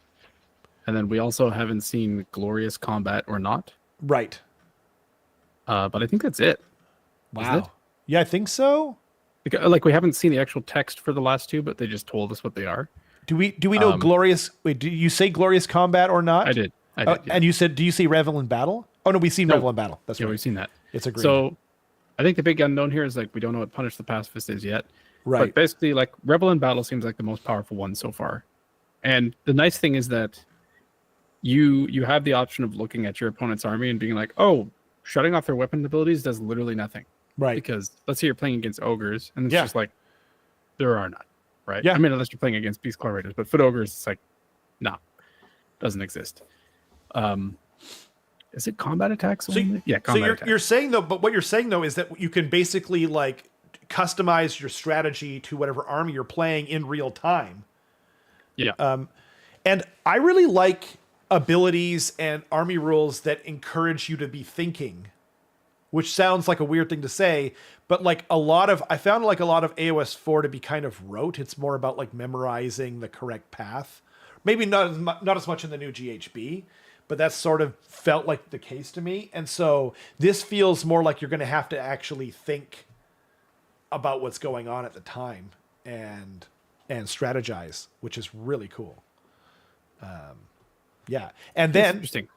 Right. And then there's also, there's one other battle trait, like just regardless, rather, I was going to say irrespective of the other armies abilities that you're getting. There's also just like another battle trait called Blood Drenched. Once per battle, any hero phase, you can use this ability if at least half the number of units on both players' armies rosters combined, rounding up, have been destroyed. For example, if your roster had 9 units and your opponent's roster had 4 units, then 7 units would need to have been destroyed, right? Because that's a weird, like, cool. Yeah. Why is that in the declare text? I guess because, like, yeah, it's kind of weird, isn't it? Because like you don't need an explanation here. Yeah. Yeah, you don't need an explanation in the declare text. That's true. You think it'd be like a designer's tip at the yeah, that should be where it is. You're right about that in terms of like the UI sort of interest. Yeah. That's a good point. Anyway, the following effects apply for the rest of the battle. Wide-eyed brutality. So for the rest of the battle, the following apply for the rest of the battle. So ignore positive modifiers to save rolls for friendly Blades of Khorne units. So you actually just lose all-out defense, basically, right? Like put that out of your mind. You're not getting any positive abilities like to your save rolls, which is cool. It's so thematic, right? Because they're just like, it's on now. Like I've been punched and now we fight. And then Blood Haze. So you also like that's the negative, but then the positive is you get weapons used by friendly blood-bound units have crit mortal. Period. You don't need to charge. You don't need to, pass go. Blood-hungry weapons used by friendly blood-bound units have crit mortal. Oh, blood-hungry weapons. I guess that's a new keyword? Yeah, I assume so. Right. Interesting. So then, and then weapons of murder, add 1 to the red characteristic of blood-hungry weapons used by friendly Blades of Khorne non-monster demon units, including blood-hungry companion weapons. So your companions and your... basically you get more rend on your demon units is what it sounds like. And I guess what you get for mortals is you get crit mortal, right? Crit mortal is what it sounds like. We don't know enough, frankly, but I bet you're not going to get it. Like it's going to be like on like weapons. It's going to be probably going to be like Cruel Boys. Like only the Oryx have. It's probably going to be something like that. Like so you're not going to get it like on whatever. Actually, no, you would get it on your doggos, but it'd just be +1 red. Anyway, and then Blood Lord Supreme, add 1 to the damage characteristic of blood-hungry weapons used by friendly Blades of Khorne monster units. So your monster is going to be doing more damage. You're going to get crit mortal on your mortals, and you're probably going to get -1 rend on your demon units for the rest of the battle. So they're just going to be more killy in general. That's super thematic. That's super cool. Are you looking up to see whether or not there is a blood-hungry keyword right now? No, there isn't. I didn't think so. Yeah. What I was looking up was like I just wanted to see like because the bloodthirst is the first thing you think of to add 1 damage to. It doesn't specify melee attacks, so that's it's a good point. Ranged attacks as well, which means I know that assuming that they have blood-hungry, I bet you they don't. That's going to be my guess. That's true. It's probably going to be like the new Cruel Boys thing where it's like melee attacks made by auric units, blah, blah, blah, blah, blah. That's true, Keith. Like they always should have played like that, right? They hurt Slaanesh a lot if they take Revel. What's Revel? Oh, Revel in battle. Right. Yeah. Yeah. Wow. 2 hits. Yep. Oh man. That's crazy. That's a good point. Whoa. Sheesh. Or like, yeah, if they're playing a lot of, yeah, wow. There's actually quite a few things that hurts. Companion, wait. Other than companion weapon abilities, it's just weapon abilities. So this applies to shooting then too, right? No, because it specifically says weapon abilities for combat attacks. I missed. Oh yeah, thank you. Right, it's way smaller on my screen. Yeah. I don't know. Like, I'm not a Khorne guy. You know, I've always been more into asparagus. But, like, these abilities, like, this looks so fun to me that, like, it made me kind of go, Khorne, huh? You know? Yeah. Like, yeah. I'm not buying another army unless, like, I am completely in love with their aesthetic, probably their lore. You know what I mean? And at least like their rules. Maybe. Unless they come out with, like, Silent Ones or something like that. But, like, man, if I was even a little bit Khorne curious, I would be all over this book at this point. There's nothing that I like more than thematic rules. It's interesting because, like, there's definitely, like, two different types of Khorne players. I think number one is the Khorne player that, sorry about the barking, like, adopted Khorne because of the techiness as of recent. And then there's there's Holly, who definitely plays Khorne for the aggressive, thematic reasons. Yeah, 100%. Just scaring away now. Yeah, and so I think that, I don't know, it's weird. Like, I feel bad for the Khorne players who bought it for the techie reasons and hope that they get a replacement army in something else. Right. But I also feel bad for, like, I've seen it so many times, and I've had to give, like, any friend that's even remotely interested in, like, Khorne or Warhammer a caveat of, like, Khorne is not what it says. Yeah. It's not the run forward and slap your opponent army. It is the, like, super techie movement shenanigans. It's really weird. Like, it's completely opposite, and I understand why they made the change. Yeah. So, yep. I just hope there's an equivalent elsewhere. Right? I agree. Like, the thing is like, I do feel bad for those people, by the way, because, like, just because you bought an army for the rules doesn't mean you didn't put a lot of love into painting and playing and whatever else for your army, and money, obviously a lot of money because it's a GW product. But having said that, if you bought an army for the rules, you need to know going into it, any army, it doesn't matter which army, that those rules are going to change. Like, IDK had the longest set of rules running of any army, I feel like. Like, they've actually, no, Daughters of Cain hasn't really changed either. And, like, but we knew it was going to change at some point. I was kind of surprised that it lasted as long as it did. Yeah. From Richmond Reroll, absolutely. By the way, shout outs to Arthur, who's in the chat right now. Like, what a pillar of the community. Great guy. Richmond Reroll, located in Richmond, believe it or not.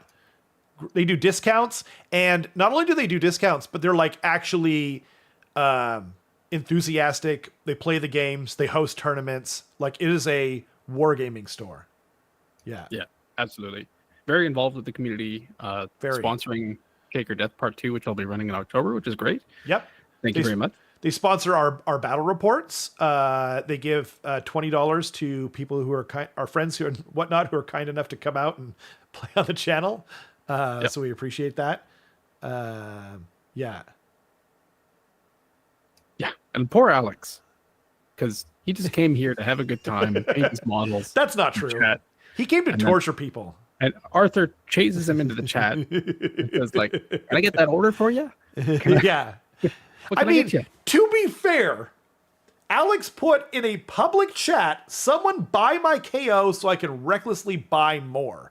And I don't think he's referring to KO because he just said that he bought a bunch of IDK today.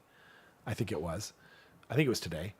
And then he said, yeah, so I can recklessly buy more. And then Arthur was just like, recklessly buy more from Richmond Reroll? Like, I mean, of course that's the question you ask. You set yourself up. Yeah. Got him. Yeah, you got yourself. That's like giving yourself a layup. That's an alley-oop to yourself. Yeah. 100%. Yeah. I mean, but yeah, like as I was saying, I think that rules are going to change. I don't think. This is like a known fact. The rules for your army are going to change. So that's why they always say buy rule of cool. Like, go for rule of cool, right? And then if your rules change, then at least you have an army that you like, right? If you bought them for the rules, I'm sorry, they were going to change, you know? And at least now, because like I actually have had a few friends, I won't say his name, but like I was thinking of one in particular, and this is, I think it was AOS 3 that he started playing. I could be wrong, but I did a demo game for him, and he liked Khorne. He just likes Khorne. He likes the theme. He likes everything, right? Buys Khorne, and then it was just like, what do I have to do? Like, you know what I mean? He was like, but this is Khorne. I thought it was going to be like this army that just like is fast and it dies quickly, but it's really good at killing. And I was like, I mean, maybe, but it's not really how you'll win with the army. You know what I mean? And I don't think he ever played another game. I don't remember I didn't see him sell the army, but this is many years ago. This is like early AOS 3. And so I think this is better for the army. Like, I actually think it's better for GW to make rules that are evocative of how you think the army would play, because then that way you have less of a disconnect between those. You know what I mean? Like, if you want like a crazy techie, difficult to play army with lots of shenanigans, go get Titsnitch. You know what I mean? Like, go get X, go get Y. Like, there's armies that are like thematically sneaky and difficult to play. Like Skaven has traditionally been one of those armies, even going back to Old World. Yeah. I feel like at some point we should do like a... Yes. It's going to change constantly, but like we should do... No. You can make those charts where it's like... Yeah. They do actually do it on or on Warhammer Weekly quite a bit. Okay. Yeah. Fair enough. But just kind of going through the armies and being like, this is actually here. Yeah. Like it's this mix of like techiness, fightiness, this sort of stuff. Yeah. So... like ease of play, or ease of play is right. Thematic is up. And then the opposite is like down and left. Would that work? I'm talking about like those star graphs where it's like, you have like, I know what you mean. Like they have on like video games where it's like strength, intelligence. Yeah. I like that. You could do that for armies, just kind of like explain like what it is, and it's just a really easy thing for you to share. So I wonder if there's like a tool online where you can kind of set that up live. Could we do that next week? Maybe. Yeah, I can.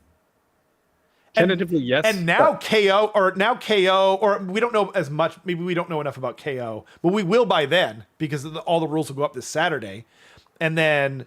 But Khorne, it's like thematic. Now it's yes. You know what I mean? Ease of play, it's probably going up a little bit. Yeah. And it could be something we revisit too, where it's like, here's what we currently think of the thing. Yep. And then just kind of like analyze it. But yeah, I wonder if there's a tool to do that. And also, I wonder what categories we would put in. Let's develop it with the chat. If we're thinking about doing it next week, we'd have to find a tool. Yeah. Right. Because I want to do it live. Maybe I'll try and find a visual example of what we're talking about too, just in case people in the chat don't know. But like, if you have any ideas on... They're usually like multicolored too. There's usually like, it's like blue and green and, you know, depending on... Did Persona have that? I can't remember. I don't... You mean like Persona 5? Yeah. I don't... No, I think they had like S and A, B, C, D tier kind of stuff in there under strength. We could always do it like that if we need to, because that's pretty easy to kind of... I found it. Oh, okay. Sick. There's an actual like editor maker of it? No. Sorry. I'm just like saying... like a graph of some kind to show people. Got it. He's going to send it to me over Facebook. You don't need to check your Facebook messages, okay? Ahead of time. Facebook doesn't have... Actually, you could send it to me over Discord, right? Oh, apparently it's called a radar chart. Oh, okay. Should I just Google it? Supposedly you can do it in like any Excel or Google Sheets. Oh, free radar graph maker. Yeah. Oh, sick. This one's like, I mean, it'll work. I'm saying you can do it with any like spreadsheet thing. Oh, really? Okay. So like you should be able to generate one with like Excel or Google Sheets. I think. Google Sheets. Okay. Yeah, but I'll check. But either way, yeah, it'd be good to. Do you have a visual of that on screen? By the way, maybe I can. Yeah, I've got this. So I've got the free. Can you guys see that? Nope, you can't because I made it. One second. I can open it in the other window. Boop boop ba doop, doop da doop da doop da doop doo. Bam. Okay. So it's a little cut off. Actually, it's just cut off on here.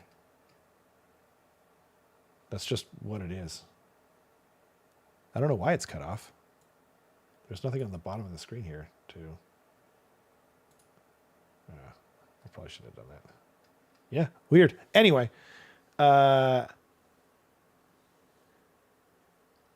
Interesting. I don't remember the psychographic profile vids. Huh.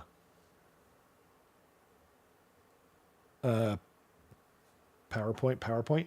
Do you have to pay for PowerPoint? Yeah. Okay. I have Microsoft like 360 or whatever though. So I mean, everyone has Google Sheets. So that's true. You can do it that's there. True. Then, yeah. That's a good point. Or we could even get like. We could even like if we could make it ahead of time. You could be like editing it theoretically at the same time. That'd be cool. Okay. So it's a great idea, guys. I think once you find the format editor, you guys should do a show with every faction. Yeah. Yeah, that's what I mean. And it'd be fun to edit it live with you guys. Right? And just like, cause like maybe, maybe like I'm wrong. Like maybe like I'm like, oh yeah, like Skaven, super thematic.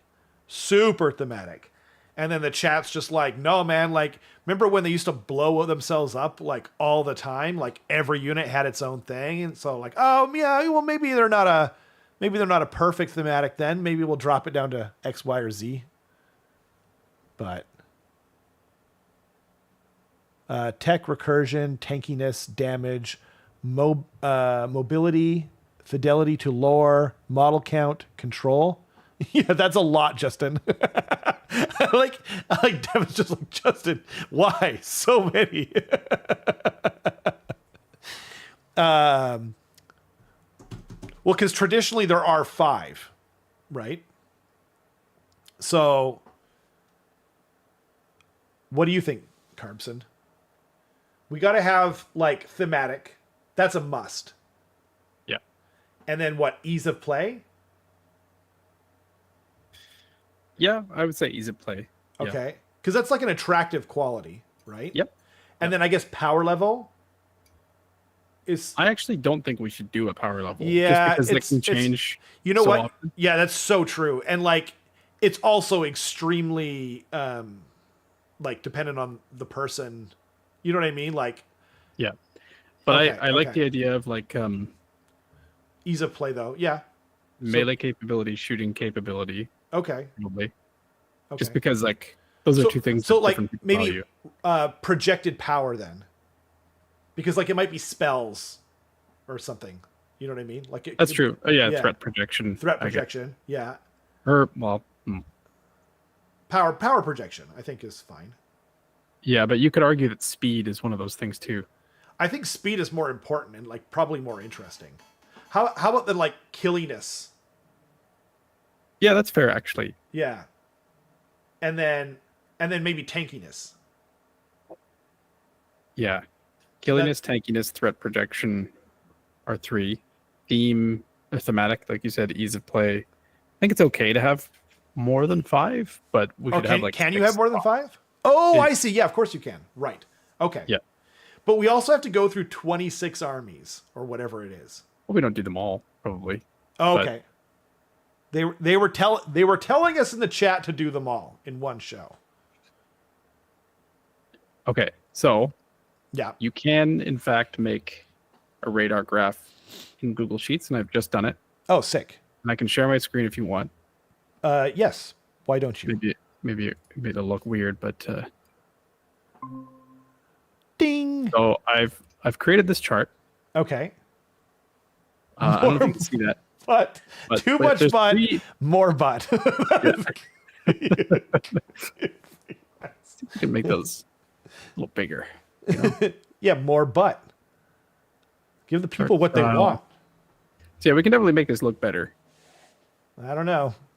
Can we make it like have colors? I had to. Yeah, I think so. That'd be sick. Okay. Font size, let's go like 36. Nope, that didn't matter. Okay. I'm kind of excited for this. You know, I feel like we might need a guest or something. I feel like Eric was like a good person to like just or actually Kenrick would be awesome too. The hard part is lining up people's schedules. Anyway. Yeah, I mean, we don't even have to go through every army. We can just like pick a couple armies, have a discussion about them. That's true. That's true. And be like, and the chat. Yeah, and the chat will help us too. Yeah, maybe we actually don't need a guest, but as long as we have the chat. We could also do it like a themed, like we could do like chaos and destruction one day and then like order and death another, you know? Yeah. Or depending on the week, like, yeah, like we can play it by ear. Like it's very, but it's nice that we have this ability. But anyway, sorry, we were talking about, okay, so ease of play, thematic, killiness, tankiness, threat projection, and then I think tech. Okay, wait. One second. Let's we need to write this down. Yeah. Do you have like somewhere you can write it down? I'll just write it down on that thing. Right. Here, could you share it? Because that way. Nice. Problem is the text is really small. I gotta figure out. No, I just want to be able to like keep it in my brain hole. So killiness. So isn't like, I don't think you need threat projection then. I think you need it like, I think it should be like power projection. Cause like it could even be debuffs or something like that. Right? Cause that might even be tech though. But yeah, I guess, yeah, I don't know. Okay. Well here, but like, okay, let's just like put it into one category for now. So whether it's shooting, whether it's melee, it's just defined as killiness for now. Right? Tankiness. Thematic is more important than most of those things, right? Like ease of play or simplicity, however you want to phrase that, right? So we got killiness, tankiness, thematic, ease of play. Those four right now. What were some of the other ones? Tech, I think. Tech, right? So now, but like, is tech the opposite of ease of play? Or is it not? No, I don't think so. I don't think so either, but I want to talk about it first before we just kind of throw it in there and then discover that down the road. Think about an army that has no tech. And I think... What's an army that has no tech? It's tough to say. Or tough to... I guess no army has like no tech, but relatively speaking, Slaves to Darkness has low tech. Fair. Okay. Right. So like they're the lowest... Yeah, but then they're also like one of the easier armies to play though, right? Yeah, exactly. So like but it doesn't necessarily have to have like opposites because this graph like I see. That's true. No. That's fair. Okay. I think that they should be next to each other though on the graph. You know what I mean? Because that way it's more visually easy to read. Yeah. Okay. So killiness, tankiness, thematic, ease of play, tech. Okay. And then what were some of the other ones that people... Tech can be tool set. That's a great idea. Livicus makes a good idea. Yeah, I think that's a better way of putting it. More sense, yeah. And then mobility. Well, that could be projection, right? That's kind of what we're talking about. But like how do you project your power, be it spells? Oh, I see. Like or melee, right? Interesting. Power projection. So, like, think of a really good example would be Nurgle. where it has very low projection, right? Yeah. But it would be very high tanky. So then what you would kind of garner from that is like you sit still and you are the problem that your opponent has to deal with, but you can't reach out and overextend out to them and like kill them kind of thing. Whereas you take an army that's the opposite of that, which would be like Slaanesh. Very high projection, very low tankiness, right? Glass cannon just like whipping across the table, be it, or maybe it's bliss barbs, maybe it's like making something euphoric and sprinting it across the table, that kind of thing. But like, I kind of think of power projection as like shooting, like spells, that kind of thing. Like you're projecting your power over there. Whereas mobility is kind of its own thing. Like you're not projecting your power if you like teleport a unit of tree revenants into the corner to steal an objective. You're very mobile, but you're not projecting something. Does that make sense? Yep. So then, yeah, we know that killiness is... We're okay with having more than 5. 5. Yeah. Okay. I mean, we can always delete stuff too. We can always delete stuff. Seems fair. Thematicness seems fair. Ease of play, tool set, mobility. What else? I mean, we can have power projection. Like that could be...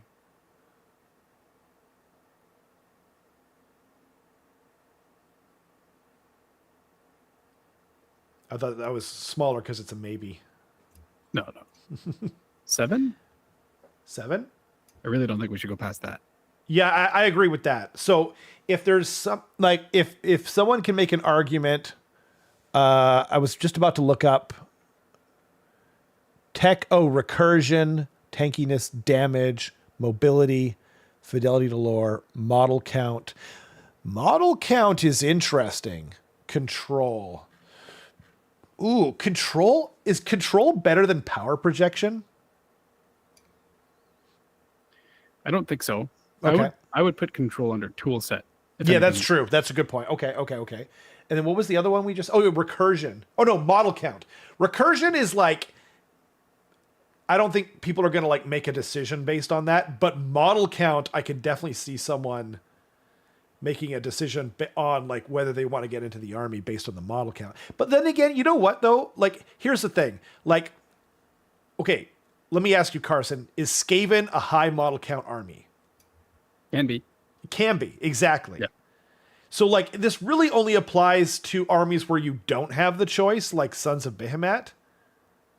I think it was a great suggestion, but if we didn't have 7 already, I would add that in there just because it's like a...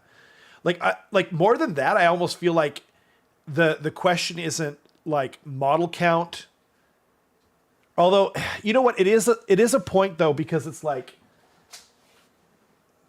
but then again, it doesn't have to be. So yeah, I don't know. That's a hard one, but it's like price point is like a huge deal when you're getting into an army, right? Like Zeech, you're going to pay through the nose, right? You need a bunch of models. You know, it needs to be... You need to buy a bunch of stuff. I don't know that like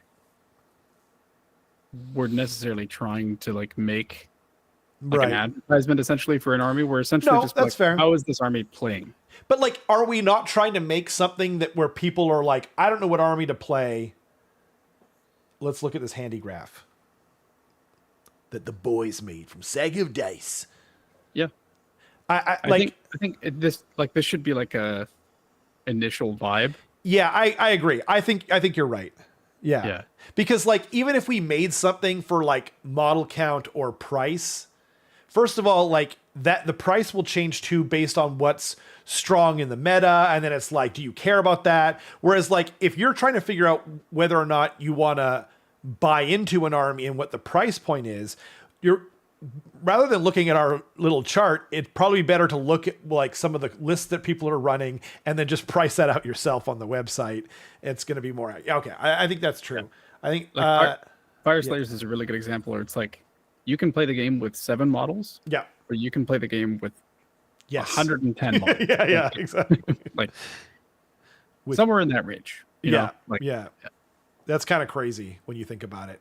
And then even with the price point, it's like, okay, if you're going to buy 7 Magmadroths, that's a different price point than a bunch of naked babies. And then it's also like, imagine painting 7 Magmadroths versus painting 110 naked dwarves. Like, oof. Yeah. That much skin. Rough. Oh yeah. Maybe you're into that kind of thing. And there's no judgment here. Okay, I think we found it. What does the chat think? I already made a Batman symbol for Kenrick, Keith. It's the let me find it. You can find the symbol on the dice I had made for him. It's a moon, and the moon is his hair, because Kenrick's got this awesome hair. It's like his hair is made out of mushrooms, and it's all wild and cool. Yeah. Yeah. What you said is true though, Keith. If you care about having the most powerful army in the meta, you need a spare room and half the armies in the game. That's true. Yeah. Ooh.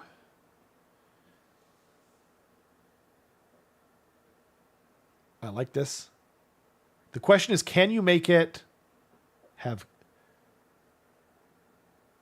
color? Oh, sick. Okay. Let's just all There's tons of customization we can do here. Sick. Yeah.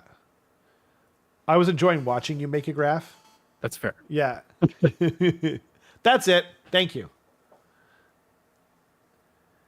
You want to see what we think of Night Haunt? I want to see what I think of Night Haunt. My son plays Night Haunt Razor, and he's not like super into. I wonder if. No, I guess we probably won't get Night Haunt if we're getting a whole new army at the. On Friday, but that would be cool though. Ah, man, that would be so sick if we got Night Haunter coming, by the way, and then, Hammers of Hashut. Hammers of Hashizzle. 1, 2, 3, 4, 5, 6, 7. Okay. Nice. That's going to be so sick. Yeah, this makes me think of fighting games, to be honest. They always have those star graphs, or what are they called again? I forget what they're called. Radar charts? Radar chart. That's it. Okay. Man. Good graphs. Good graphs are hard to take my eyes away from. Okay. Here, Carson, stop sharing because you're distracting me, okay? The people need us. I don't know what they need us for, but they're trying to get their models painted, I'm actually excited. So, okay, what do we do first then? I feel like we start with what we know. Okay. I thought we'd be pick a faction and start there. Oh yeah, we can do that for sure. I mean, the thing is, I assume we're gonna have more things to talk about next week. Right. But we can. I mean, when we do anything on this channel, we default to Skaven and Ogres. That's true. So we can do those two to start. We could do those two first. Yeah, that's fair. Yeah. But we'll be able to get through more than 2 in a whole show. It depends what happens next week, right? Over the next week. You mean what gets announced in terms of Hashut and whatnot? Yeah, exactly. There's going to be, because we're not going to be doing a reveal stream, so we're going to be looking at those. Well, I'm hoping to record myself reacting to it. But I assume we're going to talk about it, at least, right? Oh, yeah. I mean, we got to see what Carbson thinks of it, Yeah. Exactly. Yeah. They take their jibs. You're working on your buddy's army at the moment? Well, I mean, we're giving the people something to paint to, Aim for 4 per show. Man, that's a lot of weeks though. that's a lot of. I don't think it's horrible. It's. Why don't we aim for 6, and then that way it's over a month. I think the next week we should promise 2, Skaven ogres, and then what's up? I think, other than ogres, we should do the armies that are out. We should start with them because they're not going to change anytime soon. That makes sense. Yeah, and then, especially if we're going slower, like if we're doing like 4 a week, then yeah, we're talking like a month and a half or more actually. It could just be that's a good point, Livicus. It could just be like an ongoing segment. That's a great idea. Yeah. So we'll do Skaven and ogres, and then where do we go from there? I think like, what's that? Stormcast. Stormcast. That's a good point. Slaves to Darkness. Yep. Yeah, that's a great one. Iron Jaws, like especially the stuff that's like settled, you know, like Skaven and whatnot. Skaven gets its own week. Like what was it? I forget. Oh, it was the Scourge of Gyran. That because you guys weren't there, it was just me, and I just talked about the Scourge of Gyran Skaven rules basically the whole time. Yeah. Soulblight is another good one. Although, like, I'm not... So, the reason I was building these terrain kits here was because I think Liam's going to be playing... My son's going to be playing Soulblight. So, I'm going to probably start kind of learning Soulblight a little bit with him. So...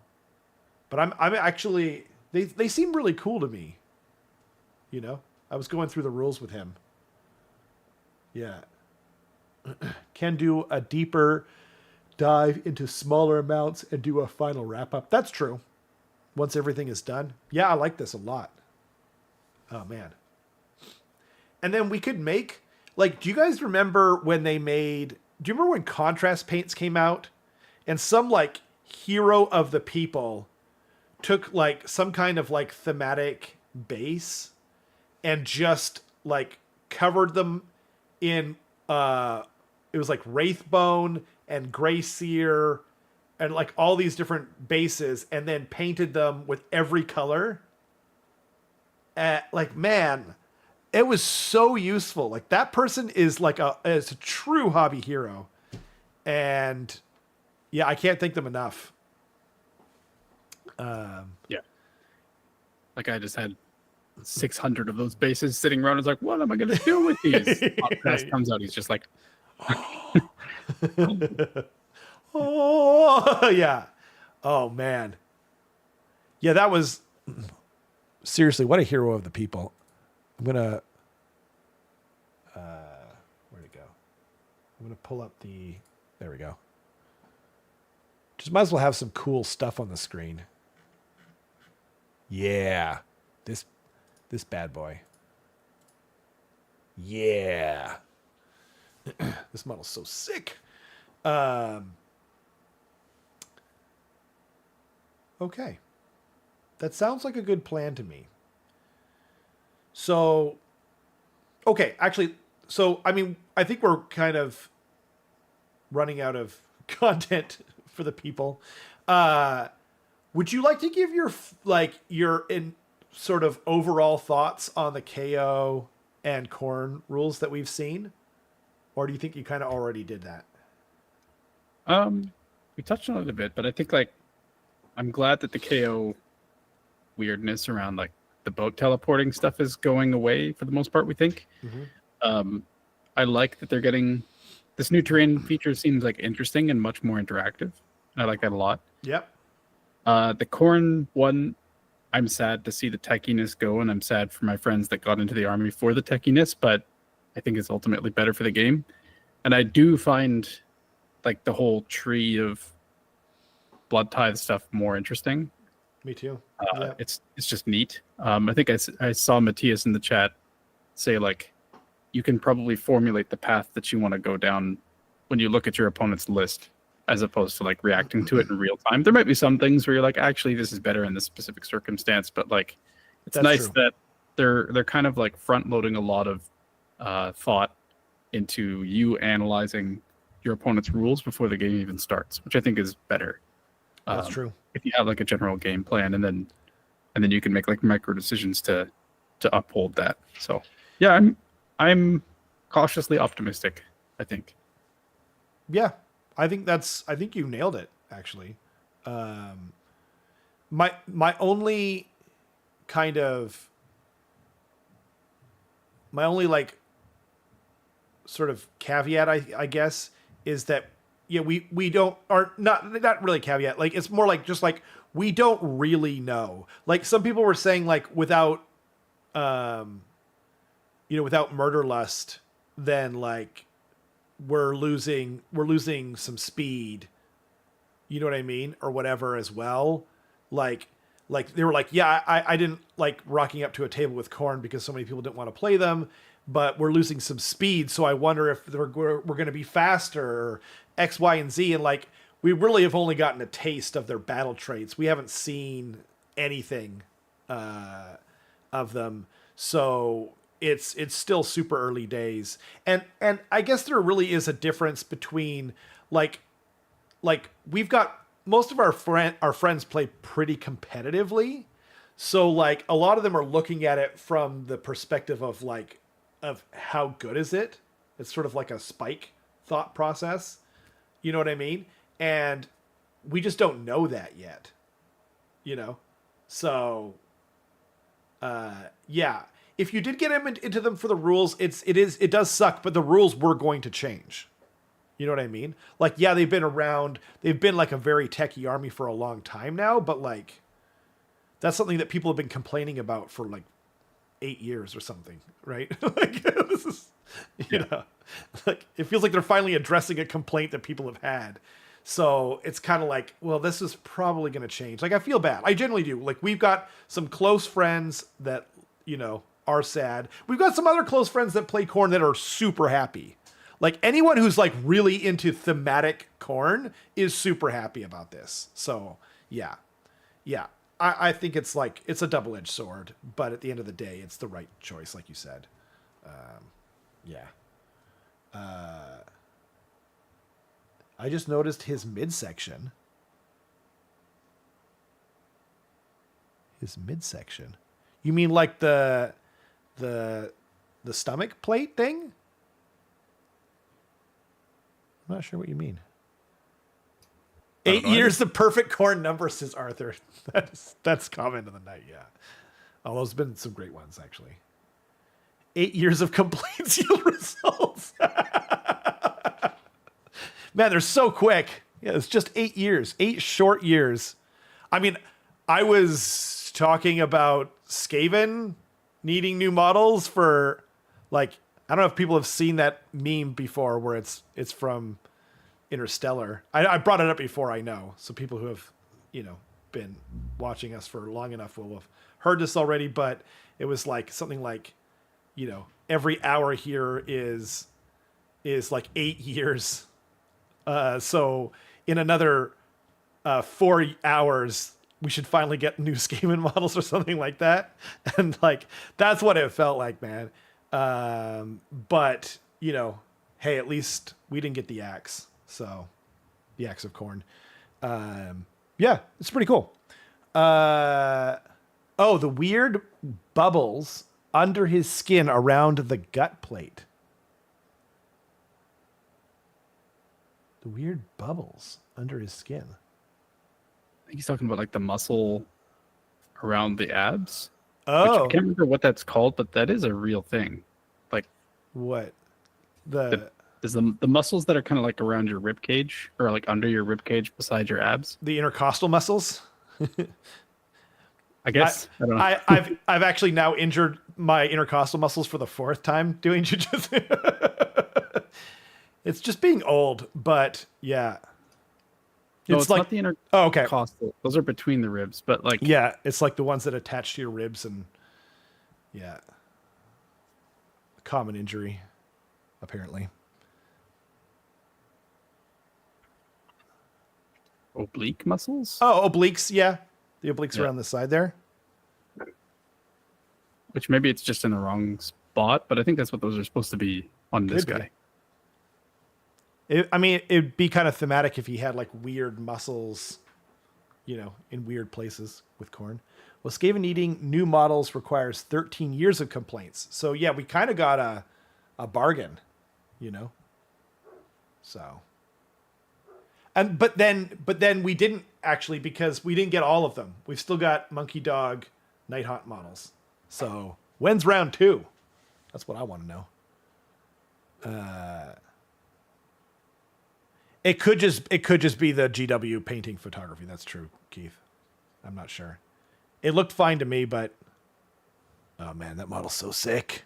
Nerf Skaven, get out of here, Kenrick. I'm tired of you. They're too thematic, you mean? The numbers don't lie, though. Though I do think that they're awesome now.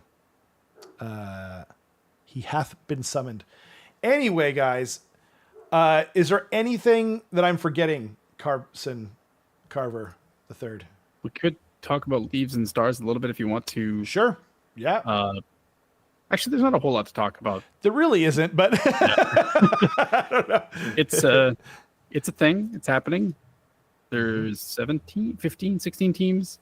Yep. Taking part in like an online teams tournament right now, of which our club is part of. Maybe we'll do like a more in-depth thing, like once the results are out, like when everyone's played their games and we see like the final standings and stuff like that. That could be fun. Sure. But yeah, check it out. Leaves and Stars. Yeah. Other than that, yeah, nothing really big to talk about. Yep. It's been going on. But yeah, so is there anything oh, Kenrick is, you lost to Skaven. So yeah. No coincidence why he's complaining in the chat. I like it. But you beat someone else, right? Yep. He won to someone. He beat someone. So, yeah.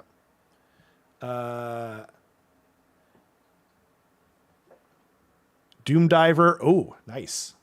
Kenrick's Doom Diver is being worked on. They're communicating in the chat. Okay. Thank you to everyone for hanging out. We will see you next Tuesday for the show. I am hoping to tape my reaction to what'll hopefully be really cool new models that are revealed Friday morning. Someone was asking about battle reports and stuff like that. We're not sure right now. We're all a little on the busy side, and it is freaking hot, so it's not easy to, but like maybe we can arrange something with whoever's available.